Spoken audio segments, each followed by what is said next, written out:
Καλησπέρα σας, κυρίες και κύριοι, καλησπέρα σας. Καταρχάς, ευχαριστούμε πάρα πολύ την Ελληνοαμερικανική Ένωση. Η κυρία Μπρανίκα είναι εδώ. Ευχαριστούμε πάρα πολύ και τον πρόεδρο, τον κύριο Φίβο Λεωνίδα Κόσκο. Ευχαριστούμε για τη φιλοξενία. Θέλω να σας πω ότι καθίσαμε έτσι. Το ήθελα πολύ εγώ να είναι έτσι. Στην αρχή είχα αποφασίσει εκεί, αλλά ο Μιχάλης Μπλέτσας είπε να κάτσουμε όπως είναι οι φωτογραφίες και με βόλεψε εμένα. Να φαίνεται το πριν και το μετά. Να φαίνεται το πριν και το μετά, γιατί οι φωτογραφίες είναι παλιές. Οπότε, εμένα με βόλεψε. Ναι, με βόλεψε. Όχι, όχι, αυτές είναι πραγματικές. Λοιπόν, οπότε είναι η σειρά, η απόψινή βραδιά δικαιολογεί για μία ακόμη φορά απόλυτα τον τίτλο αυτής της σειράς που είναι κορυφαίοι Έλληνες που έχουν επηρεάσει τον τομέα τους σε διεθνές επίπεδο. Ξέρετε βέβαια, να ξεκινήσω με τον φιλόσοφο, τον Θεοφάνη Τάση. Καλησπέρα. Καλησπέρα, Μάκη. Και θέλω να πω ότι θα μιλάμε στον ελληνικό γιατί μεταξύ μας είναι λίγο παράλογο λόγω της σχέσης που έχουμε να μιλάμε στον πληθυντικό. Θα θεωρήσετε ότι είναι έτσι κι αλλιώς εκ προημίου βαθύτατη και η εκτίμηση και η αγάπη που έχουμε μεταξύ μας. Και βέβαια ο Μιχάλης Μπλέτσας, διευθυντής στο MIT, στο Media Lab, όλοι τον ξέρετε, και είναι ένα σπουδαίο κεφάλαιο, ένα από τα κεφάλαια τα σπουδαία τα οποία δρούν και δημιουργούν εκτός Ελλάδας. Και όχι μόνο, νομίζω ότι προσφέρει και θα έχει να προσφέρει και αρκετά και στην Ελλάδα. Ελπίζω. Και εντός Ελλάδας. Και εντός Ελλάδας. Λοιπόν, βάλαμε ένα θέμα, έναν τίτλο, τον οποίο τον τίτλο, για να σας πω την αλήθεια, κατά βάση τον σκέφτηκε ο Θεοφάνης. Αλλά είναι ένας τίτλος γενικά για να υπάρχει, φαντάζομαι. Έτσι, θα μπορούσε να είναι και το νούμερο 2, γιατί να πούμε στο κοινό, με τον Μιχάλη τελευταία φορά που ξανασυζητήσαμε αυτό το θέμα ήταν πριν από περίπου 7 χρόνια. Ναι, οπότε συνεχίζουμε την κουβέντα. Συνεχίζουμε την κουβέντα, την επικαιροποιούμε. Φαντάζομαι το ξέρετε, είναι τεχνητή νοημοσύνη και ανθρώπινη εμπειρία, επαναπροσδιορίζοντας τη δημιουργικότητα και την εργασία. Τίποτα από όλα αυτά για αρχή. Εγώ σκεφτόμουν το εξής καθώς ερχόμουν, ότι είναι αυτό που έχει πει ο Μπέρτραντ Ράσελ, ότι ο φιλόσοφος και ο επιστήμονας είναι φορείς των μελούμενων. Και με αυτή την έννοια είναι και λίγο, όχι λίγο, είναι συγκερινή. Δεν ξέρω αν αυτό σας βρίσκει σύμφωνος. Το τόπο Μπέρτραντ Ράσελ, ο σπουδαίος, δεν υποχρεώνει κάποιον να τον βρει σύμφωνο. Νιώθει συγκερινός ένας επιστήμονας με ένα φιλόσοφο. Και δύο προσπαθούμε, αναζητούμε την αλήθεια από διαφορετικά μονοπάτια. Και προσπαθούμε να δημιουργήσουμε δομές που λύνουν προβλήματα. Επομένως, υπάρχει μία σχέση, αλλά έχουμε τελείως διαφορετικά εργαλεία. Και μιλάω από τη δικιά μου σκοπιά, που θεωρώ τον εαυτό μου περισσότερο μηχανικό και λιγότερο επιστήμονα. Δεν γράφω πάρα πολύ, αλλά λύνω προβλήματα συνήθως. Φτιάχνω πράγματα, οπότε αυτή είναι η δικιά μου σκοπιά. Ο φιλόσοφος έχει γίνει πολύ χρήσιμος τον τελευταίο καιρό λόγω τεχνητής νοημοσύνης. Ευτυχώς που ήρθε η τεχνητή νοημοσύνη και τους ξαναθυμηθήκαμε. Διότι μπορούν να κάνουν πράγματα που δεν μπορεί να κάνει η τεχνητή νοημοσύνη. Είναι η κατεξοχήν ειδικότητα, αν θέλετε, ένας άσχημος όρος, αλλά εν πάση περιπτώσει. Είναι το κατεξοχήν επάγγελμα το οποίο δεν μπορεί να επηρεαστεί από την τεχνητή νοημοσύνη. Οι παρατηρήσεις του όμως επηρεάζονται από την τεχνητή νοημοσύνη. Αυτό παρατηρεί. Ναι. Εγώ θα έλεγα, συμπληρώνοντας αυτό που λέει ο Μιχάλης, ότι οι επιστήμονες λύνουν προβλήματα, οι φιλόσοφοι δημιουργούν προβλήματα. Ναι. Αλλά ναι, πιθανώς δεν θα μείνουμε άνεργοι ως φιλόσοφοι, γιατί αυτά τα οποία εμάς απασχολούν δύσκολα αλγοριθμίζονται και θέτουμε ερωτήματα από μόνοι μας. Και ερωτήματα που δεν υπάρχει καμία εγγύηση ότι μπορούν και να απαντηθούν. Οπότε, πιθανότητες να δημιουργήσουμε μια τεχνητή νοημοσύνη, η οποία θα θέτει από μόνη της ερωτήματα, επειδή επιθυμεί να γνωρίσει την αλήθεια, είναι μάλλον ισχνές. Ως εκ τούτου, ναι, οι φιλόσοφοι νιώθουμε επαγγελματικά σχετικά ασφαλείς. Ναι, το θέμα τώρα βέβαια είναι το εξής. Στην ερώτηση στην τεχνητή νοημοσύνη, τι είναι φιλοσοφία δηλαδή εν τέλει? Τώρα πια τι είναι φιλοσοφία σε αυτόν τον ολοκαίνουργιο κόσμο? Η ιδιαιτερότητα της φιλοσοφίας είναι ότι δεν έχουμε καταλήξει σε έναν αντικειμενικά αποδεκτό ορισμό του τι είναι η φιλοσοφία εδώ και 2.500 χρόνια. Γι' αυτό και το πρώτο πράγμα που λέμε μεταξύ μας σε μια πολεμική είναι «δεν είσαι φιλόσοφος». Ενώ όταν διαφωνούν οι επιστήμονες μεταξύ τους, δεν μπορείς να πεις σε κάποιον «δεν είσαι επιστήμον», γιατί είναι σαφής η μέθοδος που ακολουθείται για την αναζήτηση και την έβρεση της αλήθειας. Για μένα η φιλοσοφία είναι μια, όχι απλώς αναζήτηση της αλήθειας, αλλά επιπλέον είναι και μια χειραφετητική πρακτική. Δηλαδή αφορά το χώρο του ανθρώπου και αφορά σε αυτό το χώρο του ανθρώπου την διεκδίκηση της ελευθερίας, της δικαιοσύνης και μιας αναστοχαστικής τέχνης του βίου στο επίπεδο του ατόμου. Αυτό όπως εγώ αντιλαμβάνομαι τη φιλοσοφία. Οπότε, τεχνητή νοημοσύνη τι είναι πια? Μοιάζει με την φιλοσοφία στο γεγονός ότι δεν μπορούμε να την ορίσουμε ακριβώς. Κάθε φορά που λύνουμε ένα πρόβλημα, ή τουλάχιστον μέχρι τώρα, κάθε φορά που λύναμε ένα πρόβλημα, δηλαδή μπορούσαμε να φτιάξουμε κάποιο μηχανισμό ο οποίος έκανε κάτι που θεωρούσαμε νοήμων, σταματούσαμε να το θεωρούμε νοήμων. Από την αρχή της τεχνητής νοημοσύνης, ποια ήταν κάποια από τους πρώτους στόχους? Να παίξει σκάκι. Μάλλον να λύσει άλγευρα. Να λύσει προβλήματα άλγευρας. Αυτό έγινε στο MIT δεκαετία 50-60. Λίγο ή πολύ. Να παίξει σκάκι. Ξέρουμε πώς πήγε αυτό. Να λύσει... Δεν θα μπορέσει να παίξει σκάκι. Ποτέ. Και κάθε φορά που επιτυγχάναμε ένα στόχο, επειδή μπορούσαμε να εξηγήσουμε ακριβώς πώς επιτύχαμε το στόχο, σταματήσαμε να το θεωρούμε νοημοσύνη. Είναι κανένα μωρέ, εντάξει. Και βάζαμε το στόχο λίγο πιο μακριά. Αυτό που μας έχει λίγο χαλάσει αυτή την συνταγή είναι η σημερινή μορφή τεχνητής νοημοσύνης, η οποία δεν βασίζεται σε ρητές οδηγίες. Μέχρι τώρα η τεχνητή νοημοσύνη ήταν μια σειρά, βασιζόταν σε αλγορίθμους. Πήγαμε ένα βήμα παραπέρα τώρα με τη μηχανική μάθηση. Ναι, μεν υπάρχουν αλγόριθμοι οι οποίοι δημιουργούν αυτά τα συστήματα, αλλά τα δημιουργούν οι αλγόριθμοι εκπαιδεύοντας κάποια μοντέλα. Αυτή είναι η διαφορά. Αυτό που λέμε σήμερα τεχνητή νοημοσύνη είναι η βαθιά μηχανική μάθηση, η οποία βασίζεται στην εκπαίδευση κάποιων, το πούμε μοντέλο, είναι ένα κουτί και για μας ακόμα, διότι από τη στιγμή που θα το εκπαιδεύσουμε, βάζουμε είσοδο, παίρνει έξοδο, τώρα το γιατί πήραμε τη συγκεκριμένη έξοδο, δεν μπορούμε να το εξηγήσουμε, είναι υπολογιστική στατιστική.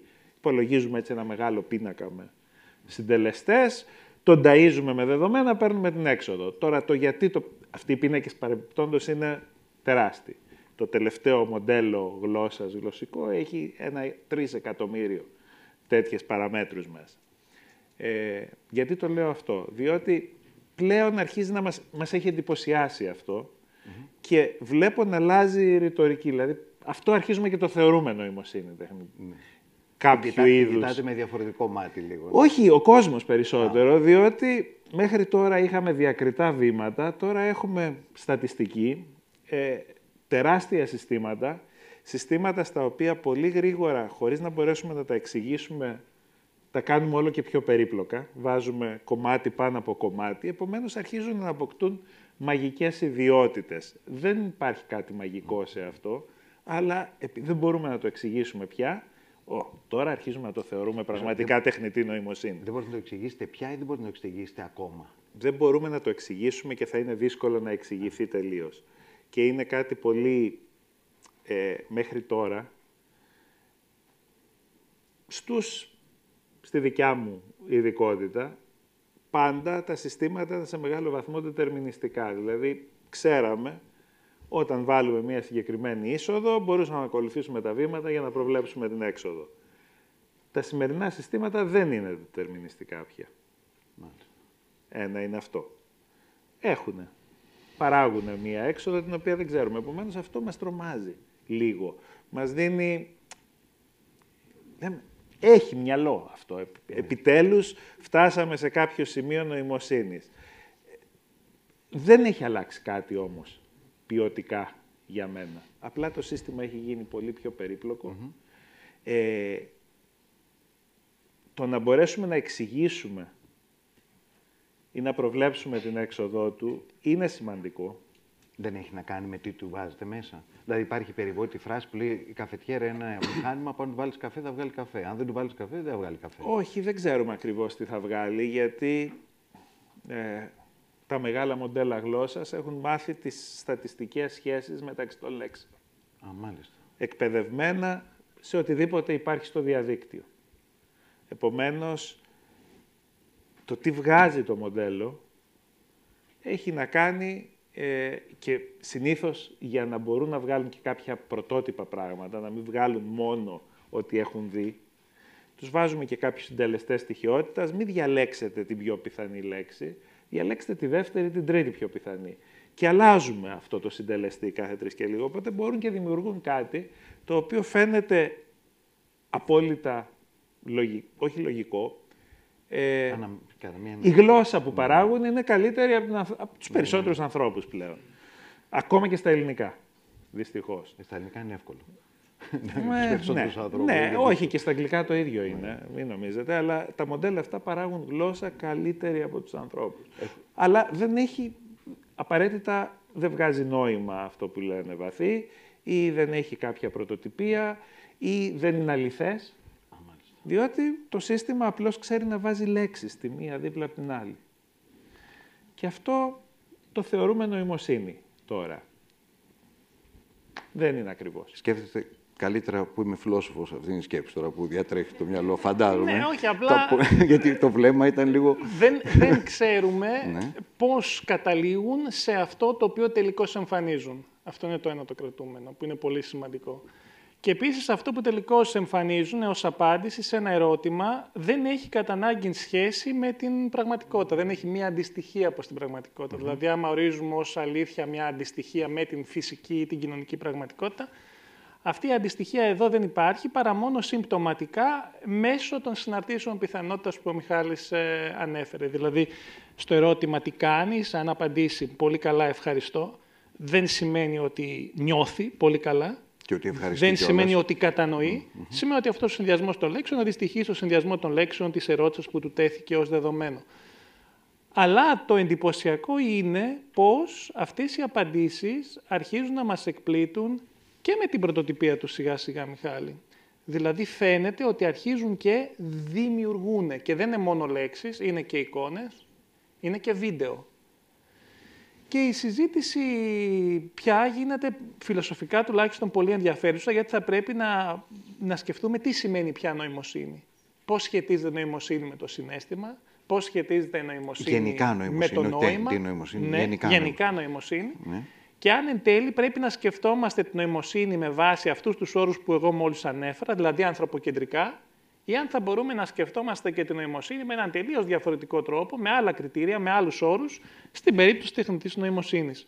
Έτσι, το εύρος της νοημοσύνης στον πλανήτη μας θα ξεκινάει από τα ζώα, θα κινείται προς το μέσο, από αριστερά προς τα δεξιά στον άνθρωπο, ως κορυφαία νοημοσύνη μεταξύ των ζώων, και πιθανώς σιγά-σιγά μια νοημοσύνη, η οποία θα είναι αρχικά εφάμιλη του ανθρώπου και ακολούθως πιθανώς να τον ξεπεράσει, που θα είναι τεχνητή νοημοσύνη. Οπότε θα υπάρχουν 3 ειδών διαφορετικές νοημοσύνες στον πλανήτη. Αλλά η πρώτη φορά που αρχίζει και διαφαίνεται μια νοημοσύνη, πιθανώς υπέρτερη του ανθρώπου. Θα είναι υπέρτερη. Είναι ήδη. Είναι σε πολλές δραστηριότητες. Θέλω να κάνω μια ερώτηση πραγματικής απορίας. Δεν υπάρχει γενική νοημοσύνη στην τεχνητή νοημοσύνη. Ακριβώς.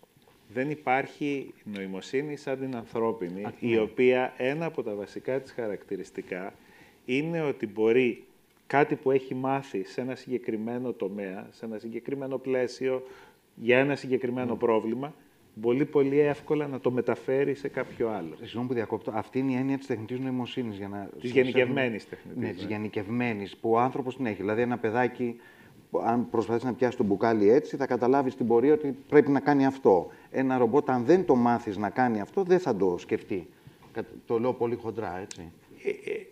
Παρ' όλα αυτά, σε εφαρμογές, σε προβλήματα που χρειάζεται επεξεργασία πάρα πολλών δεδομένων και στα οποία ψάχνουμε να βρούμε κάτι μέσα σε αυτά τα δεδομένα, συγκεκριμένο, οι σημερινές μορφές τεχνητής νοημοσύνης τα καταφέρνουν καλύτερα από τον άνθρωπο. Κατά έναν τρόπο που δεν μπορούμε να εξηγήσουμε. Για παράδειγμα, στην ιατρική. Αυτή τη στιγμή στην ιατρική έχουμε διαγνωστικά που σώζουν ζωές. Διότι βρίσκουν, κυρίως στην ογκολογία, παθήσεις πολύ νωρίτερα και πολύ μεγαλύτερη ακρίβεια από ό,τι μπορεί να τις βρει. Με αναλυτική σκέψη. Όχι, καθόλου αναλυτική σκέψη. Εκπαιδευμένα με παραδείγματα. Για παράδειγμα, για ένα διαγνωστικό, ξέρω εγώ, για τον καρκίνο του μαστού, το εκπαιδεύεις ένα στατιστικό μοντέλο με δεκάδες χιλιάδες μαστογραφίες, καθώς και τα αποτελέσματά τους. Και μπορείς να εκτιμήσεις το ρίσκο μίας άλλης, αφού κάνεις αυτή την εκπαίδευση, δίνεις μία μαστογραφία και σου δίνει το ρίσκο που έχει η μαστογραφία αυτή να βγει θετική σε κάποιο εύλογο χρονικό διάστημα. Κάποια πιο εξελιγμένα συστήματα καινούργια μπορούν να σου πούνε, ορίστε, δες αυτή την περιοχή καλύτερα. Δεν την έχεις κοιτάξει. Έγινε πιο έξυπνο αυτό από τον άνθρωπο? Όχι. Απλώς μπορεί να βλέπει δεδομένα και να ψάχνει μοτίβα σε πολύ περισσότερες διαστάσεις από ό,τι μπορεί ο άνθρωπος. Αυτό είναι ουσιαστικά το ζουμί, αν θέλουμε. Και χρησιμοποιώντας τέτοιες διατάξεις μπορείς να κάνεις και πιο περίπλοκα πράγματα, όπως για παράδειγμα τα μεγάλα γλωσσικά μοντέλα. Αλλά στη βάση τους έχουμε πάρει ένα πολύ απλοϊκό μοντέλο του οπτικού φλοιού, το πρώτο επίπεδο. Έχουμε κάνει έτσι ένα πολύ χονδροειδές μαθηματικό μοντέλο αυτού και επεκτείνοντάς το πάρα πολύ, έχουμε καταφέρει να φτιάξουμε πράγματα τα οποία μας εντυπωσιάζουν. Και όταν λέω ότι βλέπουν άλλα πράγματα, κάτι πολύ συγκεκριμένο που δεν μπορεί να δει ο άνθρωπος, στη διάρκεια κάποιας έρευνας στο MIT που κοιτάγαμε ακτινογραφίες θώρακος για καρκίνο του θώρακα, μπορούσε το μοντέλο, το οποίο είχε εκπαιδευτεί με την ακτινογραφία του θώρακα και την έκβασή της. Δηλαδή, υπήρχαν κάποια μεταδεδομένα που έλεγαν, ορίστε, αυτό το σημάδι είναι καρκινικό, αυτό δεν είναι. Αυτή ήταν η εκπαίδευση που έγινε στο μοντέλο. Κανένα άλλο δεδομένο. Το μοντέλο μπορούσε να προβλέψει τη φυλή του ανθρώπου από τον οποίο προήλθε η ακτινογραφία. Ακόμα δεν έχει καταλάβει κανένας πώς. Με ακρίβεια αυτό, έτσι. Με πολύ μεγάλη ακρίβεια. Όχι με 100% ακρίβεια, αλλά με 90% τόσο ακρίβεια. Κανένας δεν μπορεί να καταλάβει ακόμα, διότι δεν υπάρχει στην ιατρική.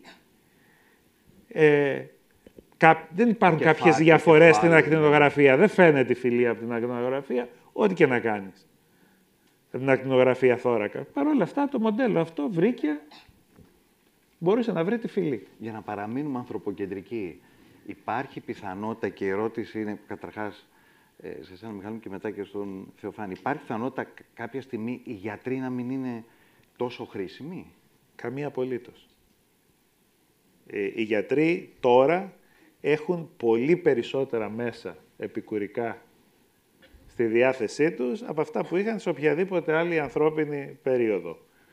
Τους θεωρούμε λιγότερο χρήσιμους, ίσα-ίσα που τους θεωρούμε πολύ περισσότερο χρήσιμους, γιατί ζούμε περισσότερο, επομένως εκτιθέμεθα σε πολύ μεγαλύτερα ρίσκα, έχουμε πιθανότητες να πάθουμε πολύ περισσότερα πράγματα, επομένως δεν ανησυχώ μακροπρόθεσμα, ειδικά για τέτοιου είδους ειδικότητες. Παρεμπιπτόντως, το μυαλό ενός πολύ έμπειρου γιατρού, όταν κάνει μια γρήγορη διάγνωση, λειτουργεί περίπου με τον ίδιο τρόπο. Δηλαδή, αν ρωτήσεις τον γιατρό γιατί πιστεύεις ότι είναι αυτό ακριβώς, δεν μπορεί να σου εξηγήσει ακριβώς, διότι είδε 100 παραμέτρους, ας πούμε, εκείνη τη στιγμή, τις αξιολόγησε στον εγκέφαλό του με παρόμοιο τρόπο και έβγαλε μία διάγνωση η οποία όσο περισσότερες περιπτώσεις έχει δει, συνήθως είναι και πιο ακριβής. Είναι και λίγο intuition. Ακριβώς. Είναι και λίγο intuition αυτό. Το intuition στη φιλοσοφία υπάρχει? Διαίσθηση. Ναι, υπάρχει. Δεν είμαι όμως τόσο σίγουρος μακροπρόθεσμα για την ασφάλεια των επαγγελματική των ιατρών, διότι σκέπτομαι πως κάποιες ειδικότητες χαμηλότερες στην ιεραρχία που απαιτούν λιγότερη εκπαίδευση πιθανώς να αντικατασταθούν. Βλέπω ακτινολόγοι, αν μια τεχνητή νοημοσύνη διαβάζει καλύτερα ακτινογραφίες. Και ακολούθως, αν αναλογιστεί κανείς το κόστος εκπαίδευσης ενός γιατρού, πρώτον, δεύτερον, το ασφαλιστικό κόστος σε περίπτωση που γίνει κάποιο λάθος στη διάγνωση στην επέμβαση, θα οδηγήσει την έρευνα στην κατεύθυνση μιας βαθμιαίας αντικατάστασης των γιατρών. Ενώ δηλαδή αρχικά μπορεί να λειτουργεί συμβουλευτικά μια τεχνητή νοημοσύνη σε έναν γιατρό, αλλά δεν μπορώ να αποκλείσω σε 10, 15, 20 χρόνια πια μια τέτοιου είδους τεχνητή νοημοσύνη που είναι πολύ πιο φθηνή από έναν γιατρό και πολύ πιο εύκολα αντικαταστάσιμη και μπορεί να εργάζεται πολύ περισσότερες ώρες και σε απομακρυσμένα μέρη και με μεγαλύτερη ακρίβεια και με πρόσβαση σε όλη την ιατρική βιβλιογραφία ακαριέα, να μην αρχίσει να... Ναι, θα πληρώνει, η σκέψη είναι να πληρώνουν ασφαλιστικές εισφορές και τα ρομπότ. Αλλιώς δεν θα βγει το συνταξιοδοτικό.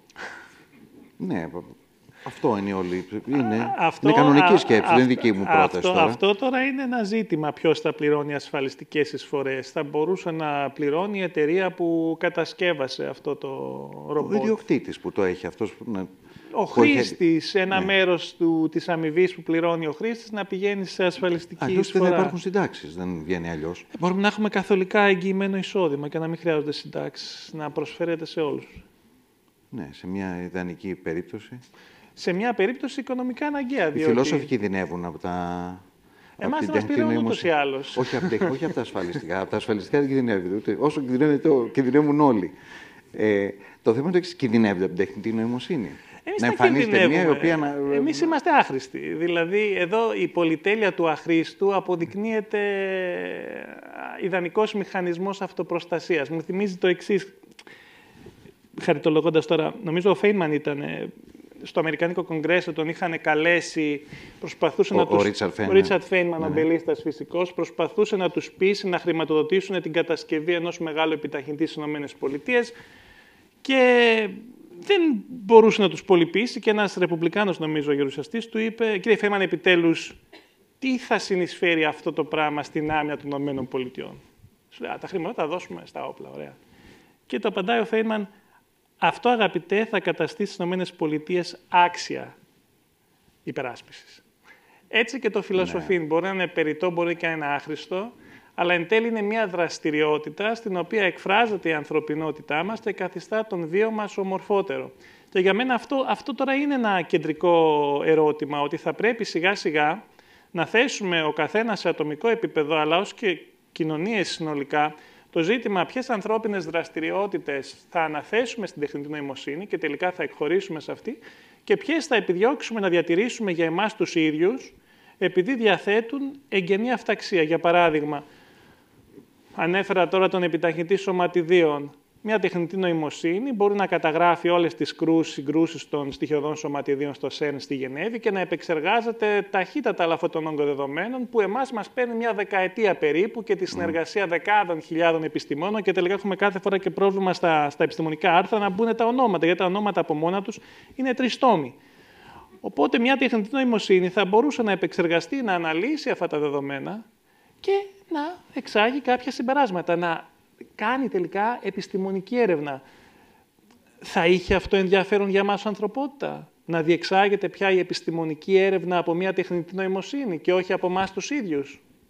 Κάποια στιγμή θα φτάσουμε σε ένα σημείο. Αν το αντικείμενο της έρευνας είναι το αλάνθαστο, θα είχε. Αν θέλαμε να περιέχει και ενσυναίσθηση, να περιέχει και συναίσθημα, δεν θα είχε. Ας πούμε, έχουμε μαθηματικά θεωρήματα τώρα που είναι υπερβολικά πολύπλοκα για να αποδειχθούν. Μια τεχνητή νοημοσύνη αρχίζει και αποδεικνύει τέτοια, όχι ακόμη, αρχίζει και τα αποδεικνύει, εν πάση περιπτώσει, κάποια στιγμή προσεχώς. Και προσφέρει αποδείξεις, τις οποίες κάπως τις καταλαβαίνουμε, αλλά από ένα σημείο και έπειτα αποφασίζουμε να την εμπιστευτούμε. Όπως και στο σκάκι. Στο σκάκι τώρα, όταν βλέπουμε τους υπολογιστές να προτείνουν μια κίνηση, ακόμα και οι grandmaster δεν μπορούν να είναι βέβαιοι γιατί ο υπολογιστής προτείνει αυτή την κίνηση, αλλά τον εμπιστεύονται. Εφόσον την πρότεινε, τελικά καλή θα είναι, πιθανώς να καταλάβουμε αργότερα γιατί την πρότεινε. Μπορεί το αντίστοιχο να γίνει στα μαθηματικά, το αντίστοιχο να γίνει στη φυσική. Είναι φρόνιμο ως ανθρωπότητα να αναθέσουμε την διεξαγωγή της επιστημονικής έρευνας στην τεχνητή νοημοσύνη κάποια στιγμή, ή θα τη διατηρήσουμε για εμάς τους ίδιους, επειδή η δραστηριότητα καθ' αυτή, ανεξάρτητα από τα πορίσματά της, έχει αξία για εμάς. Και το ίδιο ερώτημα μπορούμε να το θέσουμε και στην τέχνη. Αν λόγω χάρη τώρα με τη Σόρα, που είναι ένα πρόγραμμα τεχνητής νοημοσύνης, που του γράφει σε ένα κείμενο, φαντάσου, μάλλον μια γυναίκα φοράει μαύρη δερμάτινη καπαρτίνα, περπατάει στη Σιμπούγια, συναντάει ένα ροζ ελέφαντα. Και ξαφνικά βλέπεις αυτή τη μικρή ταινία. Απ' τη μια εκδημοκρατίζεται η δημιουργικότητα, προφανώς. Αλλά θέλουμε να την αναθέσουμε και αυτή σε μια τεχνητή νοημοσύνη. Όλα αυτά δεν θα γίνουν βέβαια ακαρία. Σε ένα πρώτο βήμα θα λειτουργεί επικουρικά, καλύτερα επικουρικά. Αλλά κάποια στιγμή, σε 5, 10, 15, 20, δεν μπορώ να εκτιμήσω πόσα χρόνια, δεν θα είναι πια μόνο επικουρικά. Όπως και στο σκάκι. Στην αρχή οι υπολογιστές δεν μπορούσαν να παίξουν με τους ανθρώπους. Μετά παίζαν με τους ανθρώπους και με τη βοήθεια των ανθρώπων κερδίζαν και πολύ ισχυρούς ανθρώπους. Τώρα πια είναι τόσο καλύτεροι από τους ανθρώπους που δεν έχει νόημα για κανέναν άνθρωπο να παίξει με μια τεχνητή νοημοσύνη, εκ των προτέρων ξέρω ότι θα χάσει. Αυτό, άμα συμβεί στην επιστήμη και συμβεί στην τέχνη, θα έπρεπε να το αφήσουμε να συμβεί. Μήπως θα έπρεπε να το σκεφτούμε από τώρα. Ναι, αν είναι να χάσει με την έννοια ότι θα βγάλει πολύ πιο γρήγορα μια διάγνωση ή θα κάνει πολύ πιο ακριβώς μια επέμβαση από ότι ο άνθρωπος. Τα παραδείγματα όμως που είπε ο Θεοφάνης, ναι, δεν είναι επιστήμη ακριβώς. Είναι ένα κομμάτι της επιστήμης. Δηλαδή, το να αποδείξεις ένα θεώρημα, κάποιος άλλος το έχει θέσει. Κάποιος άλλος έχει κάτι στο μυαλό του, έχει ένα σκοπό για να πάει να το βάλει. Το σκάκι και ακόμα περισσότερο το Go είναι κάποια προβλήματα πολύ συγκεκριμένα. Έχουν πολύ συγκεκριμένους απλούς κανόνες, οι οποίοι όμως δημιουργούν ένα σύστημα πολύ μεγάλη περιπλοκότητα. Προσπαθήσαμε να τα λύσουμε αλγοριθμικά, δεν τα καταφέραμε τόσο καλά. Όταν βάλαμε τα συστήματα να μάθουν να παίζουν μεταξύ τους, έγιναν πολύ καλύτερα από τον άνθρωπο. Αυτό τι σημαίνει όμως, γιατί έγιναν καλύτερα από τον άνθρωπο? Διότι οι κανόνες και των δύο ήταν πολύ καλά καθορισμένοι και ήταν πολύ εύκολο να βάλεις δύο τέτοια συστήματα, να παίζει το ένα ενάντια στο άλλο και να γίνουν καλύτερα από τους ανθρώπους. Εντάξει, δεν είναι καμία τεράστια τραγωδία για την ανθρωπότητα ότι κάποιο παιχνίδι που δημιουργήσαμε ξεπεράστηκε. Ξαναγυρίζουμε στο Σωκράτη, διότι κύριε δικαστέ, τίποτα δεν είναι τόσο τραγικό όσο φαίνεται στην αρχή. Ναι. Πάμε τώρα στο να κάνει η τεχνητή νοημοσύνη επιστήμη. Θέλουμε να κάνει τεχνητή νοημοσύνη επιστήμη. Κάποιο κομμάτι. Θέλουμε, για παράδειγμα, εκεί που χρειάζονται πάρα πολλά πειράματα, εκεί θέλουμε την αυτοματοποίηση. Ακούραστα, αλάνθητα κτλ. Εκεί θέλουμε την αυτοματοποίηση. Το να αναλύσουμε όλα αυτά τα τεράστια δεδομένα από το CERN, θέλουμε να το αυτοματοποιήσουμε περισσότερο. Αυτή τη στιγμή δεν τα δημιουργούμε πολύ περισσότερα δεδομένα από όσα μπορούμε να επεξεργαστούμε. Στη φαρμακολογία, αν καταφέρουμε κάποια από τα στάδια της δημιουργίας ενός φαρμάκου να τα επιταχύνουμε, αυτό θα είναι πολύ καλό. Δεν το έχουμε καταφέρει. Στη φαρμακολογία μάλλον δημιουργούμε περισσότερα προβλήματα αυτή τη στιγμή στην όλη διαδικασία, διότι η φαρμακολογία χωνεί πάρα πολύ φαρδί στην κορυφή του και πάρα πολύ στενό στο τέλος. Δηλαδή, πολλά υποψήφια φάρμακα μπαίνουν μέσα σε αυτά τη διαδικασία, πολύ λίγα βγαίνουν τελικά. Επομένως, αν μπορούσαμε να επιταχύνουμε αυτή τη διαδικασία, στο τέλος θα είχαμε πολύ περισσότερα φάρμακα. Αυτή τη στιγμή το μόνο που έχουμε καταφέρει με την τεχνητή νοημοσύνη, και είναι σημαντικό βήμα, είναι να έχουμε πολύ περισσότερα υποψήφια μόρια ή υποψήφια φάρμακα. Αλλά κολλάμε στο γεγονός ότι, ξέρετε, οι ανθρώπινες δοκιμές χρειάζονται κάποιο συγκεκριμένο χρόνο ακόμα. Παρεμπιπτόντως, μια που αναφέρθηκε στο ΣΕΡ, να πούμε ότι επειδή πέθανε προχθές ο Πίτερ Χίγγς, δεν θα είχε προλάβει να πάρει Νόμπελ αν δεν λειτουργούσε η επεξεργασία. Το ξέρω λόγω του βιβλίου που κάναμε με τον Δημήτρη Νανόπουλο. Η επεξεργασία έγινε ταχύτατα με την τεχνητή νοημοσύνη, πολύ ταχύτερα από ό,τι θα συνέβαινε αν δεν υπήρχε στο ΣΕΡΝ, και άρα βρέθηκε το μποζόνιο Χίγγς εκεί το καλοκαίρι του 12 και άρα πήρε το 2013 το Νόμπελ. Δεν θα είχε πεθάνει νομπελίστας. Θα είχε πεθάνει ένας που είχε θέσει μια θεωρία το 1964. Επομένως, κάποια πράγματα και δηλαδή, γιατί το γεγονός ότι μπορούσαμε να κάνουμε πάρα πολύ γρήγορα μαθηματικές πράξεις, το οποίο επιτάχυνε πάρα πολύ την επιστήμη. Με τους απλούς υπολογιστές, δεν το θεωρούμε πια. Το κομπιουτεράκι, νοημοσύνη, ναι. Αυτό είναι ωραίο παράδειγμα, γιατί πάνω σε αυτό σκέφτομαι το εξής. Τώρα, πολύ λίγοι από εμάς φαντάζομαι μπορούν να κάνουν τριψήφιους πολλαπλασιασμούς ή τριψήφιες διαιρέσεις με το μυαλό τους. Και αν κάποιος από εμάς έκανε τριψήφιους πολλαπλασιασμούς ή διαιρέσεις με το μυαλό του, δεν θα ήταν και τόσο αξιοθαύματος. Αξιοθαύματος, εντάξει, θα ήταν κάτι. Έχουμε χάσει αυτή την ικανότητα. Με τα κείμενα, οι φοιτητές μου στέλνουν πια τα email τους μέσω GPT. Μέχρι πριν από 3 χρόνια τα email ήταν του τύπου «Hi Theo, I'm not going to be presenting on Monday, I'm sorry, bla bla bla», τελείως. Τώρα βλέπω κάτι επιστολές οξφορδιανές, «Dear Professor, sincerely, bla». Είναι όλα GPT.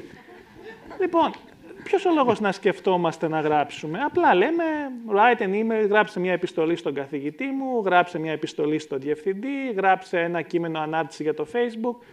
Δηλαδή, το να γράφει κανείς κείμενα ή ακόμη και το να διαβάζει, γιατί δεν χρειάζεται να διαβάσουμε ένα άρθρο ή ένα βιβλίο, μπορούμε να διαβάσουμε την περίληψη αυτού του άρθρου και αυτού του βιβλίου. Θα γίνει κάτι αντίστοιχο με την ικανότητά μας στις αριθμητικές πράξεις. Όπως η αριθμομηχανή οδήγησε στο να μην μπορούμε πια να κάνουμε πράξεις και ακόμα τώρα άμα κάνουμε διαίρεση με αυτό το σχήμα στο δημοτικό που μάθαμε, δεν ξέρω πόσοι ακριβώς το θυμούνται και πόσο γρήγορα μπορούμε να κάνουμε μια διαίρεση, είναι σε κάθε περίπτωση μια σχεδόν άχρηστη ικανότητα. Δεν μπορώ να αποκλείσω να συμβεί κάτι τέτοιο και με τα κείμενα και με το να γράφουμε. Εφόσον τα κείμενα πια πολύ υψηλής ποιότητας παράγονται με τέτοια τρομακτική ευκολία και τέτοια μαζικότητα ήδη το 2024. Δεν τολμώ να φανταστώ τι ποιότητα κείμενα θα γράφονται σε 5 χρόνια. Μήπως το τεστ Turing είναι εντελώς επίκαιρο? Το τεστ Turing το περνάει το GPT μια χαρά. Δεν έχει... Και με τους περισσότερους ανθρώπους, αν τους βάλεις απέναντι, δεν μπορούν να καταλάβουν ποιος είναι άνθρωπος και ποια είναι η μηχανή. Αυτό δεν σημαίνει τίποτα. Όμως, ναι, μπορούμε να γράψουμε καλό κείμενο. Μην ξεχνάμε όμως ότι το κείμενο πρέπει να μεταφέρει κάποιο μήνυμα. Ένα βαθύ κείμενο μπορούμε να το γράψουμε. Όχι. Δηλαδή, πέρα από το να περιγράφει ένα σενάριο, όχι, δεν μπορούμε να το γράψουμε. Δηλαδή, στην καλύτερη περίπτωση, και αυτό προσπαθούν να κάνουν οι μηχανές αναζήτησης σε συνεργασία με τα μεγάλα μοντέλα γλώσσας, προσπαθούν να γίνουν, να κάνουν πιο εύκολη το ψάξιμο πληροφορίας αυτή τη στιγμή. Στο οποίο τα μεγάλα μοντέλα γλώσσας έχουν εγγενώς ένα τεράστιο πρόβλημα. Για να είναι δημιουργικά, θα πρέπει να παράγουν αυτό που λέμε παραισθησιογόνο λόγο, hallucinations. Αλλιώς δεν είναι δημιουργικά. Αν τους βγάλεις αυτή την τυχαιότητα από μέσα, θα αναπαραγάγουν κείμενα που έχουν ξαναδεί. Πολύ απλά. Επομένως, η δημιουργικότητά τους αυτή τη στιγμή έγκυται στο γεγονός ότι μπορούν να γράψουν κείμενο το οποίο δεν έχει καμία σχέση με αυτά που έχουν δει μέχρι στιγμής και συνήθως καμία σχέση με την πραγματικότητα. Μπορούν να δημιουργήσουν πρωτότυπες ιδέες σημαντικές. Σε κάποιο βαθμό ναι. Με την ίδια λογική, αυτό που λέγαμε για πάρα πολύ καιρό, ότι αν έχεις έναν ικανό αριθμό από μαϊμούδες και ένα ικανό αριθμό από πιάνα και τις βάλεις όλες να χοροπηδάνε πάνω στο πιάνο, κάποια στιγμή μπορεί να βγει και κάποιο κομμάτι από την Πέμπτη Συμφωνία του Μπετόβεν. Στατιστικά το λέμε αυτό. Μπορείς να το αποδείξεις στατιστικά αυτό. Επομένως, μισό λεπτό. Η παιδεία είναι ένα πεδίο που κινδυνεύει από την τεχνητή νοημοσύνη ή μπορεί να βοηθεί? Και το συζητάω σε σχέση με την υγεία που κουβεντιάζαμε πριν. Ποια παιδεία? Τώρα μου ανοίγεις, με βάζεις τα αγαπημένα μου εδώ πέρα. Η ελληνική παιδεία είναι άχρηστη στην εποχή της τεχνητής νοημοσύνης. Γι' αυτό με βάζεις τώρα να γίνω δυσάρεστος. Όχι, δεν κινδυνεύει. Η ελληνική παιδεία δεν κινδυνεύει. Όχι, η ελληνική παιδεία γιατί είναι ήδη ξεπερασμένη. Δεν έχει κανένα θέμα. Η παιδεία πραγματικά είναι αυτό που μας κάνει διαφορετικούς.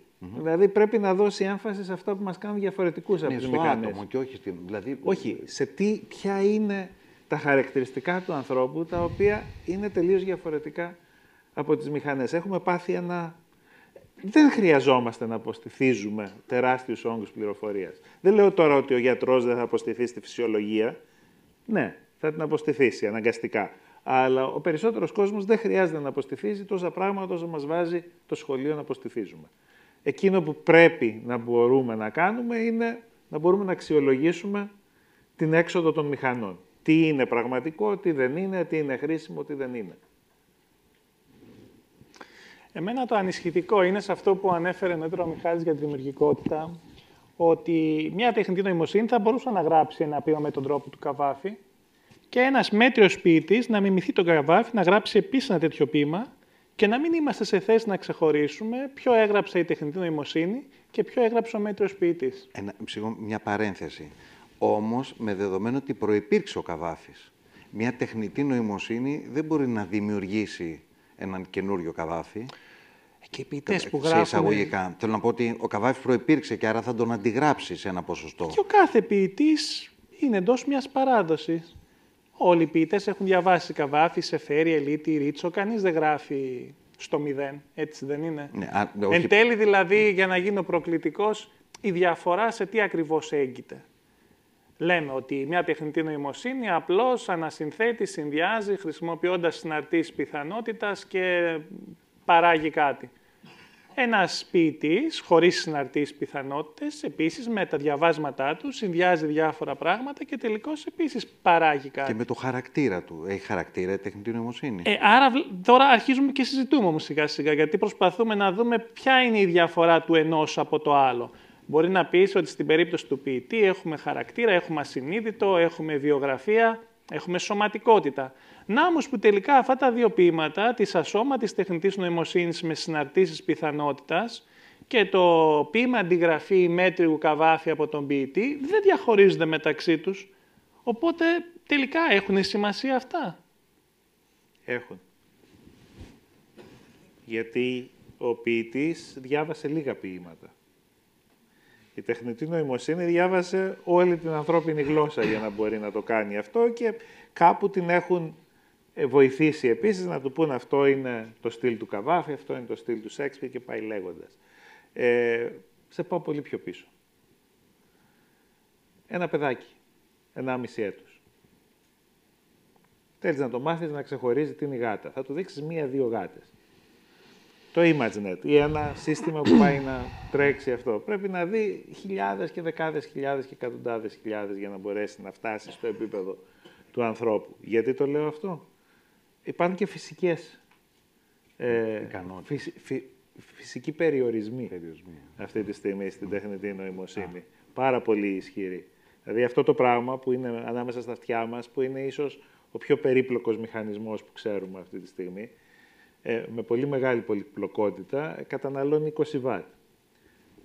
Το ChatGPT για να δουλέψει καταναλώνει κάποια μεγαβάτ κάθε μέρα, ας πούμε, και χωρίς να είναι και ιδιαίτερα να φτάνει σε αυτό το επίπεδο. Επομένως, έχουμε πολλά να μάθουμε ακόμα και όσο πιο πολύ προχωράμε και επιτυχάνουμε πράγματα, μαθαίνουμε πόσο πιο μακριά είμαστε από την κατανόηση αυτή και από το να φτιάξουμε τέτοιου είδους συστήματα. Τώρα, αν εξαφανιστεί η ποίηση, θα είναι... Ναι, μπορεί κάποια στιγμή. Το βρίσκω πολύ. Το θέμα είναι να μην εξαφανιστούν οι αναγνώστες και οι ακροατές ποίηση. Και αν γίνουν ίσωμα οι αναγνώστες και οι ακροατές, δεν καταλαβαίνει κανένας τίποτα, δεν έχει κανένα νόημα τίποτα. Εγώ βρίσκω διασκεδαστικό ότι κατά κάποιο τρόπο έχω βρεθεί να μιλώ υπέρ της τεχνητής νοημοσύνης, φαινομενικά. Και ο Μιχάλης ενάντια. Κατά κάποιο τρόπο, το οποίο είναι πολύ ενδιαφέρον. Οπότε θα συνεχίσω να το κάνω αυτό, επειδή το διασκεδάζω. Στο παράδειγμα που ανέφερε ο Μιχάλης για το πόση ενέργεια καταναλώνει ο ανθρώπινος εγκέφαλος και την εκπληκτική ικανότητα μάθησης ενός μικρού παιδιού συγκριτικά μια τεχνητή νοημοσύνη, ακριβώς έτσι είναι τα πράγματα. Όμως εδώ θα πρέπει να λάβουμε υπόψη ότι ο ανθρώπινος εγκέφαλος αποτελεί προϊόν μιας βιολογικής εξέλιξης που διήρκησε χιλιάδες και χιλιάδες χρόνια. Όχι, εκατομμύρια. Εκατομμύρια, ακόμη καλύτερα, ευχαριστώ. Οπότε για να φτάσουμε εμείς σε αυτό το σημείο μεσολάβησαν εκατομμύρια χρόνια εξέλιξη. Και δεν θα πω ότι η τεχνητή νοημοσύνη θα χρειαστεί εκατομμύρια χρόνια εξέλιξης, αλλά σε μερικές εκατοντάδες χρόνια η τεχνητή νοημοσύνη μπορεί κάλλιστα να πετυχαίνει αυτά που πετυχαίνει ο ανθρώπινος εγκέφαλος σήμερα. Να εξοικονομεί δηλαδή ενέργεια, να μαθαίνει με πολύ μεγαλύτερη ταχύτητα, χρησιμοποιώντας πολύ λίγα δεδομένα, έχοντας την ικανότητα να γενικεύει και να σκέπτεται αφηρημένα. Συμβολικά. Συμβολικά. Καταρχήν, εντάξει, να αλλάξω λίγο το Ωραία, ρόλο. εντάξει, και να επιστρέψω και εγώ Να στο αλλάξω δικό λίγο μου. το ρόλο μου. Γιατί πρέπει να θεωρήσουμε ότι η υπέρτατη μορφή εξελιγμένης νοημοσύνης είναι ο Homo sapiens. Θα πάμε παρακάτω, με διαφόρους τρόπους. Και αν συνεχίσουμε να βλέπουμε τη μέχρι τώρα πορεία, προφανώς σε λίγα χρόνια, ή δεν ξέρω αν θα είναι δεκαετίες ή αιώνες, θα έχουμε πιο εξελιγμένες μορφές ανθρώπινης νοημοσύνης. Ανθρώπινης ή τεχνητής? Ανθρώπινη, κάποια εξέλιξη. Δηλαδή και εσύ τώρα αν πας στο Νεάτερνταλ, τους καθαρίσαμε, δεν ξέρω για ποιο λόγο, αλλά τους θεωρούσαμε υποδέστερους και εξαφανίστηκαν. Ή οι πρώτες μορφές μεταξύ πυθίκου και ανθρώπου έχουν εξαφανιστεί όλες, υποδέστερες. Δεν ξέρω πώς θα λέγεται, δεν θα είναι ο Homo sapiens. Έχω την εντύπωση όμως ότι επειδή αυτές οι μορφές θα έρθουν ως εξέλιξη και με κάποια όθηση από τη δική μας νοημοσύνη, ότι θα μπορούμε ακόμα να τις λέμε ανθρώπινες, διότι θα έχουν παρόμοιες αξίες ή θα έχουν κρατήσει κάποια από τα αξιακά Μιχάλη, μας. όμως, διευκρινιστική ερώτηση τώρα όταν αναφέρεσαι αυτές τις νέες μορφές, θα είναι βιολογικές ή μεταβιολογικές? Θα είναι κυβερνοργανισμοί, δηλαδή υβρίδια ανθρώπου μηχανής, θα είναι αμιγώς τεχνητές νοημοσύνες, τι ακριβώς εννοείς? Βιολογικές θα είναι, οργανικές θα είναι, απλά γιατί η φύση έχει αποδειχθεί και αυτή η πολύ αργή διαδικασία της εξέλιξης, η οποία δεν έχει και πολύ νοημοσύνη μέσα. Δοκιμάζεις πράγματα, ό,τι πετυχαίνει επιζεί, ό,τι δεν πετυχαίνει πεθαίνει. Μια μικρή σοφία την έχει τώρα, μην κάνουμε Δεν έχει. Σοφία δεν έχει ιδιαίτερη. Η φύση δεν έχει σοφία. Όχι, δεν έχει σοφία η φύση. Η φύση έχει εξέλιξη. Έχει ένα πολύ αξιόπιστο μηχανισμό, ο οποίος δημιούργησε ένα πολύ περίπλοκο οικοσύστημα, το οποίο καλό θα κάνουμε να μην το πειράζουμε πάρα πολύ, διότι δεν ξέρουμε η περιπλοκότητα αυτή τι συνέπειες θα έχει.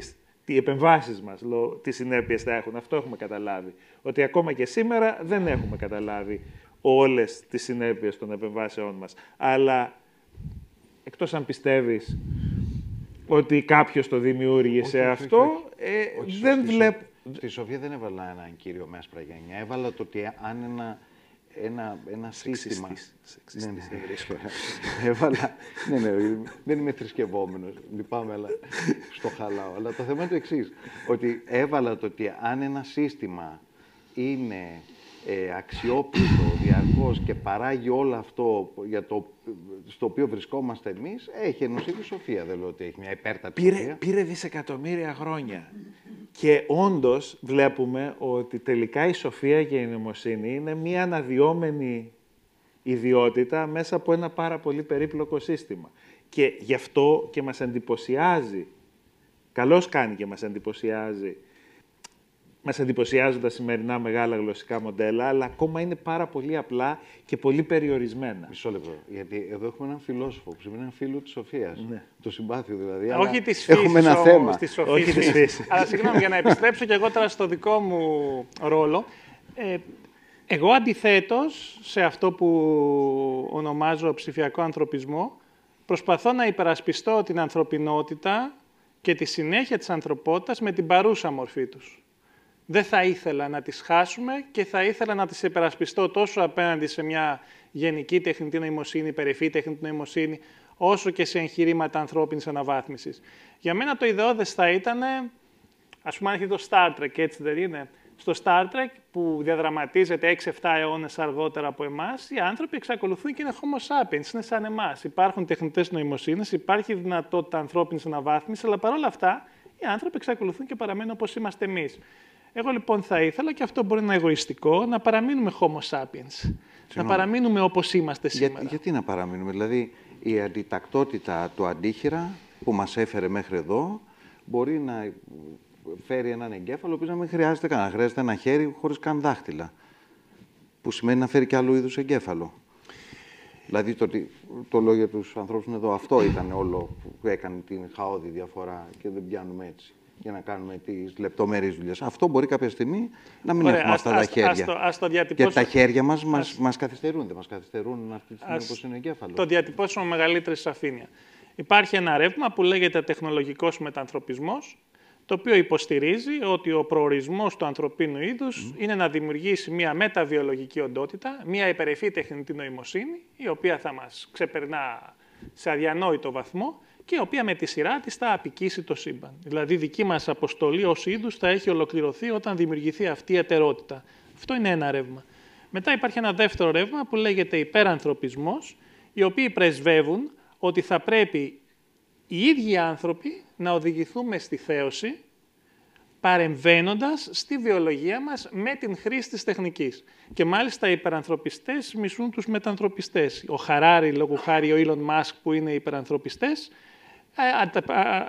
κρώνουν τον κόδωνα του κινδύνου για την τεχνητή νοημοσύνη, ακριβώς επειδή φοβούνται ότι μια τεχνητή νοημοσύνη θα μπορεί να γίνει πολύ γρήγορα υπερευφής και να μην επιτρέψει το δικό τους πρόταγμα της θέωσης. Απέναντι σε αυτές τις δύο θεωρήσεις, λοιπόν, εγώ προασπίζομαι την ανθρωπινότητά μας, το πώς εμείς είμαστε στο εδώ και τώρα, δηλαδή ως ανθρωπιστής την υπερασπίζομαι. Και νομίζω ότι έχει αυταξία η ύπαρξή μας με την παρούσα μορφή, παρά τις αδυναμίες της, παρά τη θνητότητά μας, παρά την τροτότητα του σώματος. Γιατί ακριβώς στην τροτότητα του σώματός μας και στη θνητότητά μας έγκυται και η ομορφιά μας και η ελευθερία μας εν τέλει.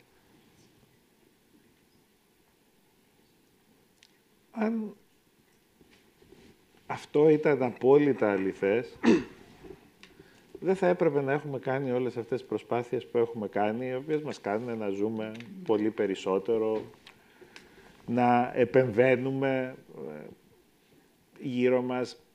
Βλέπεις, αν πας, ας πούμε, αν φέρεις τον Εύτονα, αν μπορέσεις να φέρεις τον Εύτονα σήμερα εδώ και τον βάλεις δίπλα σε κάποιον ο οποίος έχει ένα κινητό τηλέφωνο, ποιος θα είναι πιο έξυπνος?